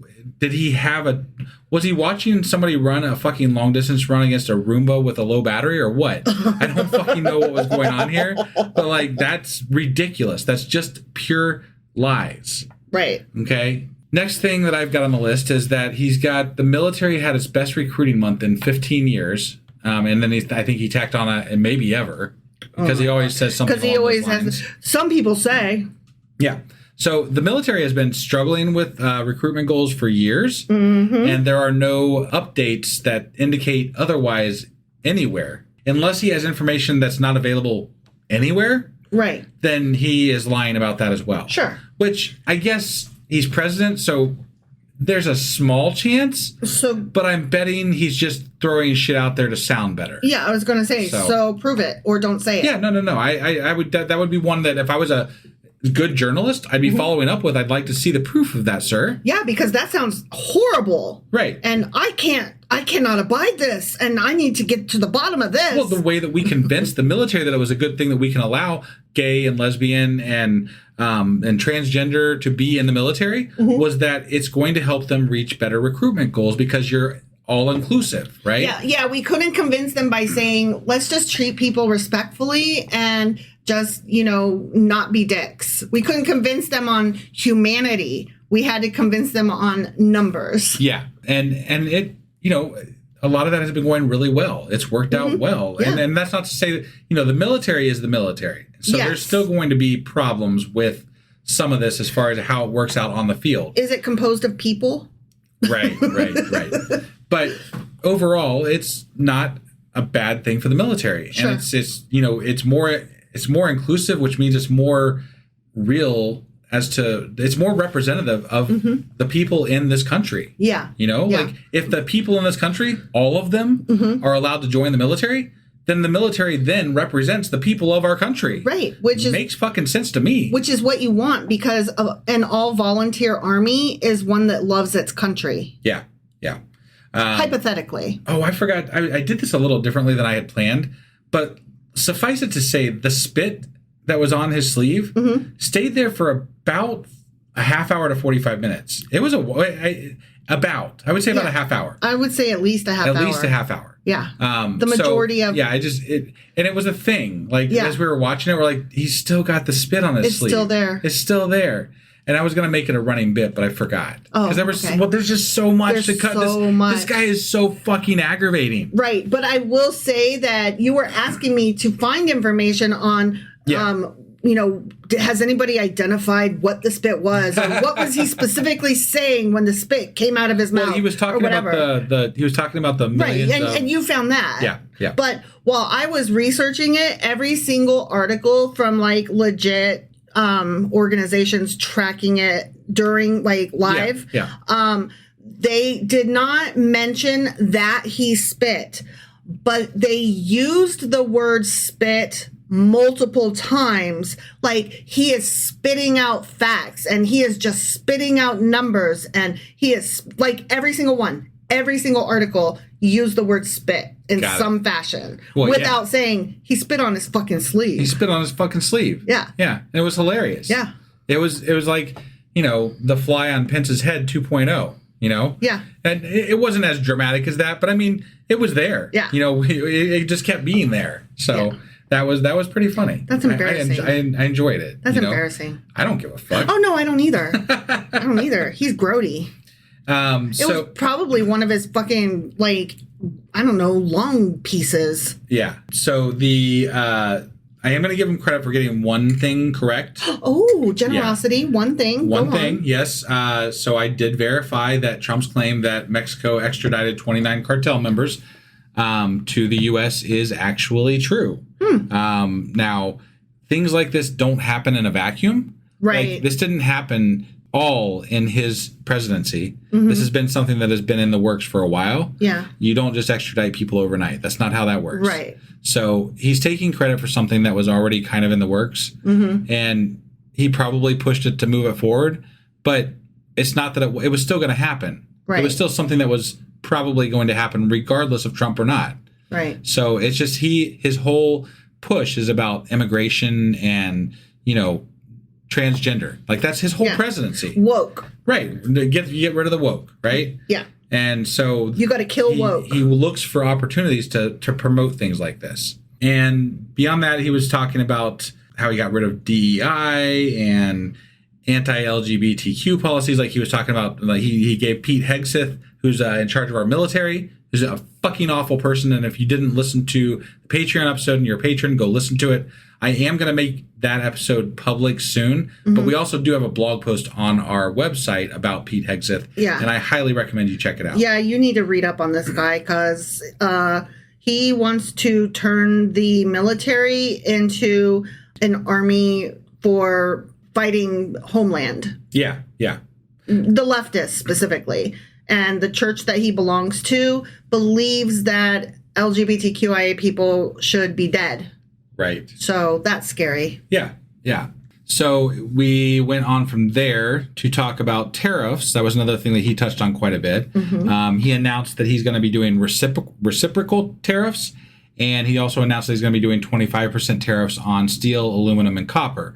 And I know, and I didn't have enough time to go into full research mode on all this, but we're screwing over Canada right now. I know that, and they are not happy with us, and they shouldn't be happy with us. No, I'm so sorry. If any Canadian listeners are out there, we apologize. I'm so sorry. And we love you. This is not what Americans want. This is what some crazy people and the people leading them want. We just, if you have an open house, just, write us, let us know. We'll give you our name. That way, to accept us when we have to run. I mean, okay, not to be silly, but or overly dramatic, but I do have a cousin in Canada that I literally got in touch with her and asked her, hey, given that we are doing an atheist podcast and we are basically attacking policies that are religious based that should not exist, we could potentially be targeted. And should that be the case, or should other things happen that, cause us to be in danger, do you have room for us, and could we? And she was like, shit, you don't even gotta wait.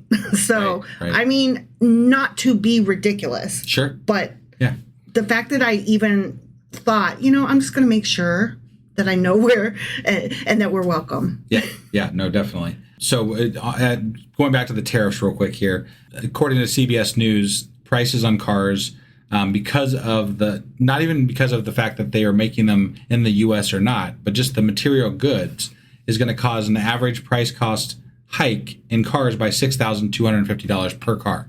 Now, I don't know if any of you have ever done a payment calculator before, but that equates to about $130 a month on a car payment on a 60-month loan. So if you think that your car is worth $130 more per month, then I guess Trump's the guy for you. Yeah. I don't know what to say. I don't know how to. And if it's not bad enough there, it's also going to drive up construction costs, making houses even more expensive, which they've already been skyrocketing. So, I mean, all in all, this is all bad. It's all bad. He said at a couple points, he's like, well, it's going to be rough for a little while. And I'm like, rough for a little while? And he said, what do you mean that it's going to be rough for a long fucking, you fucked us, buddy. Yeah. And he goes, but we don't mind that. We don't mind it being rough. But I do. And then the Democrats started yelling like, boo, and we do mind. And Vance, and what's his butt, the other guy behind him, the speaker, what's his name? Mike Johnson. Yeah. They all three started cracking up. No, it's all one big fucking joke to these people. Well, yeah, they're not the ones getting hurt. I hate it. They just started, and they were like, well, I guess some of you do. Yeah. Yes, some of us do actually not want it to be rough for any of us, or for you, or even for our Trumpian neighbors. Yeah. I don't wish this on most of them. Right, yeah. Maybe a couple of them, but not most of them. Yeah. So that's close to what I've got. Trump said near the end of his speech that we are entering the golden age of America. But I think what he really means by that is we're entering the era of Christian nationalism, culture wars, and rewriting fucking history. I mean, this is just bullshit. There wasn't anything really about policy in this entire speech. It was just a bunch of blowhard, feel-good nonsense. And the call to action was to his base alone. He basically said, Democrats, you're never gonna be on board with this. Right. And, sorry about your luck. Fuck off. Yeah. I mean, there was no crossing the aisle. He was pretending that he had tears in his eyes, and he was like, I could do anything. I could find the cure to cancer, and these people would still hate me. And he's like saying these people as he's looking right at the people who hate him. He's like, look at you Democrats. You just want to hate me. Yeah. I was like, I don't want to hate you, but my God, I do. Yeah. That's all I got. If you want to go back, if you didn't watch the speech and you do go back and watch it, all I can say is that it's not great. It's bad. It's really bad. It's and we already know that. We know what we're dealing with.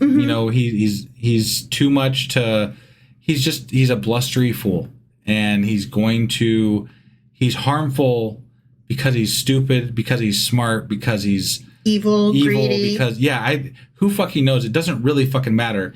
And when I say he's smart, I'm not giving him credit for being smart. I'm giving him credit for being smart in the way that he doesn't relent. He understands how to play the media, and he understands that being a bully works. I think what it really boils down to is that his personality has worked out for him. Yes. He's not smart.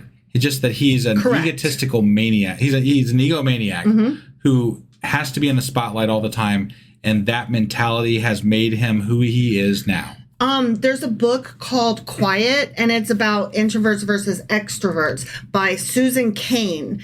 And he is just that book exemplified because he represents what it is to be louder, and that people who are louder are deemed stronger and therefore are able to garner a much higher following than the quiet people. Right. And that's not to say that, like, I am quiet. I'm not. I am loud, but I'm not forcefully loud. I'm a fucking goofball. And then when I'm done, I want to go home and take off my pants and be quiet. Right. By myself. Right. So, I mean, there's different kinds of introverts and extroverts, obviously. But anyway, highly recommend, because it does explain the phenomenon of bullies taking charge. Yeah. And the people who let them. Right. I would like to leave off with this. I want every one of you right now to go out and donate at least $1 to the ACLU. I want each of you to go out and pick out a cause that you want to support. I think that right now, more than ever, giving the money to the people that are taking action is more important and just absolutely necessary to continuing this democratic, experiment. We have to put our fight where we can. We have to help each other, you guys. We have to help each other, and there are organizations out there. I mean, the Travis Project for trans kids. There's RAIN for victims of rape and domestic violence. There's Planned Parenthood, of course. There's just so many organizations out there. Find one that is helping people and speaks to you. Yes. And more than that, a lot of people get overwhelmed with the amount of things that are going on that are bad, right? You can't fix everything. So pick something. And actually, that gets into something that I kind of wanted to mention, too. I recently listened to a podcast episode by Kara Lowenthal, I think. I'll try to remember to link her in the show notes, but, I'm bad at that. But I will try. And she did a replay of an episode that, was actually older, from, I don't know, a year ago or something. That was how to be happy when the world is on fire or something like that. Sure. And it addressed this exact situation where it's easy to feel overwhelmed and powerless, and that leads to being complacent and then beating yourself up for being complacent. And we don't have the luxury of that, especially if we don't want to be that kind of person. Right. And if we're on a self-help journey or whatever, and we're trying to find a way to not, right? Sure. And specifically what she said is, you don't have to fix the whole goddamn problem.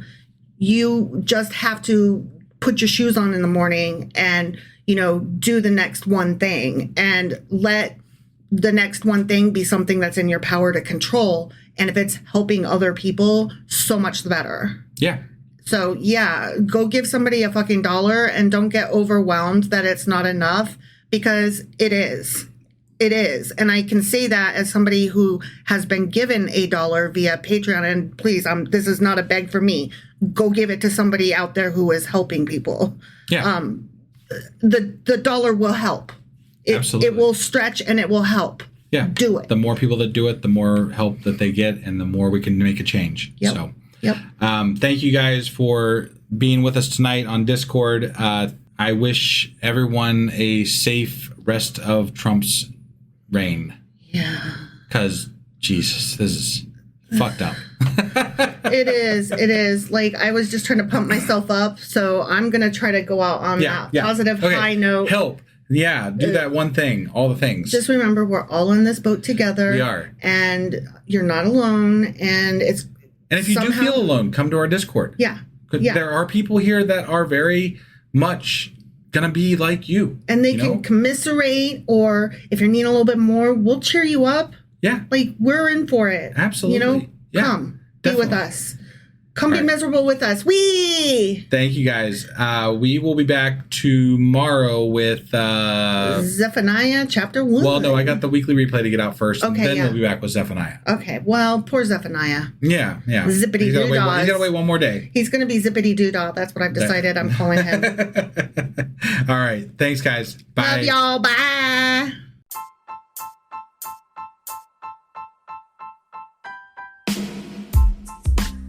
Hey, wife, I guess that's the end? But husband, that's just sad. It doesn't have to be. We are on lots of social media platforms like Twitter. Our handle there is sacrilegious_D. For D's nuts. Oh my God. Stop doing that. Anyway, we're also on Facebook, Instagram, and Pinterest. There's a link to all of our social media sites at our website. Ooh, we have a website? Yeah, it's sacrilegiousdiscourse.com, where you can also find a link to our merch shop. We have a merch shop? Yep, we have podcast-themed clothing, mugs, notebooks, and more, as well as an atheist and science-themed products. Wow, our fans should really go check that out right now. Definitely. They can get in touch with us by sending an email to sacrilegiousdiscourse@gmail.com. But before they do that, we could really use some help. Oh yeah? With what? Well, it's not free running the podcast, and we need some financial support in order to get better equipment, which will free up time so we can concentrate on our podcast and our fans. Okay, so what should they do? Head over to patreon.com/sacrilegious discourse and sign up as a contributor on our podcast. Supporters there receive additional bi-weekly episodes that we record just for our Patreon members for as little as $2 a month. Also, we'd really appreciate it if you would like and subscribe on whatever platform you're using. And Apple Podcast reviews help us out tremendously. Like and subscribe. Leave an Apple review. Join us on Twitter. Support us on Patreon. That's a lot of instructions. Don't forget to say thanks. Thanks. Okay, bye.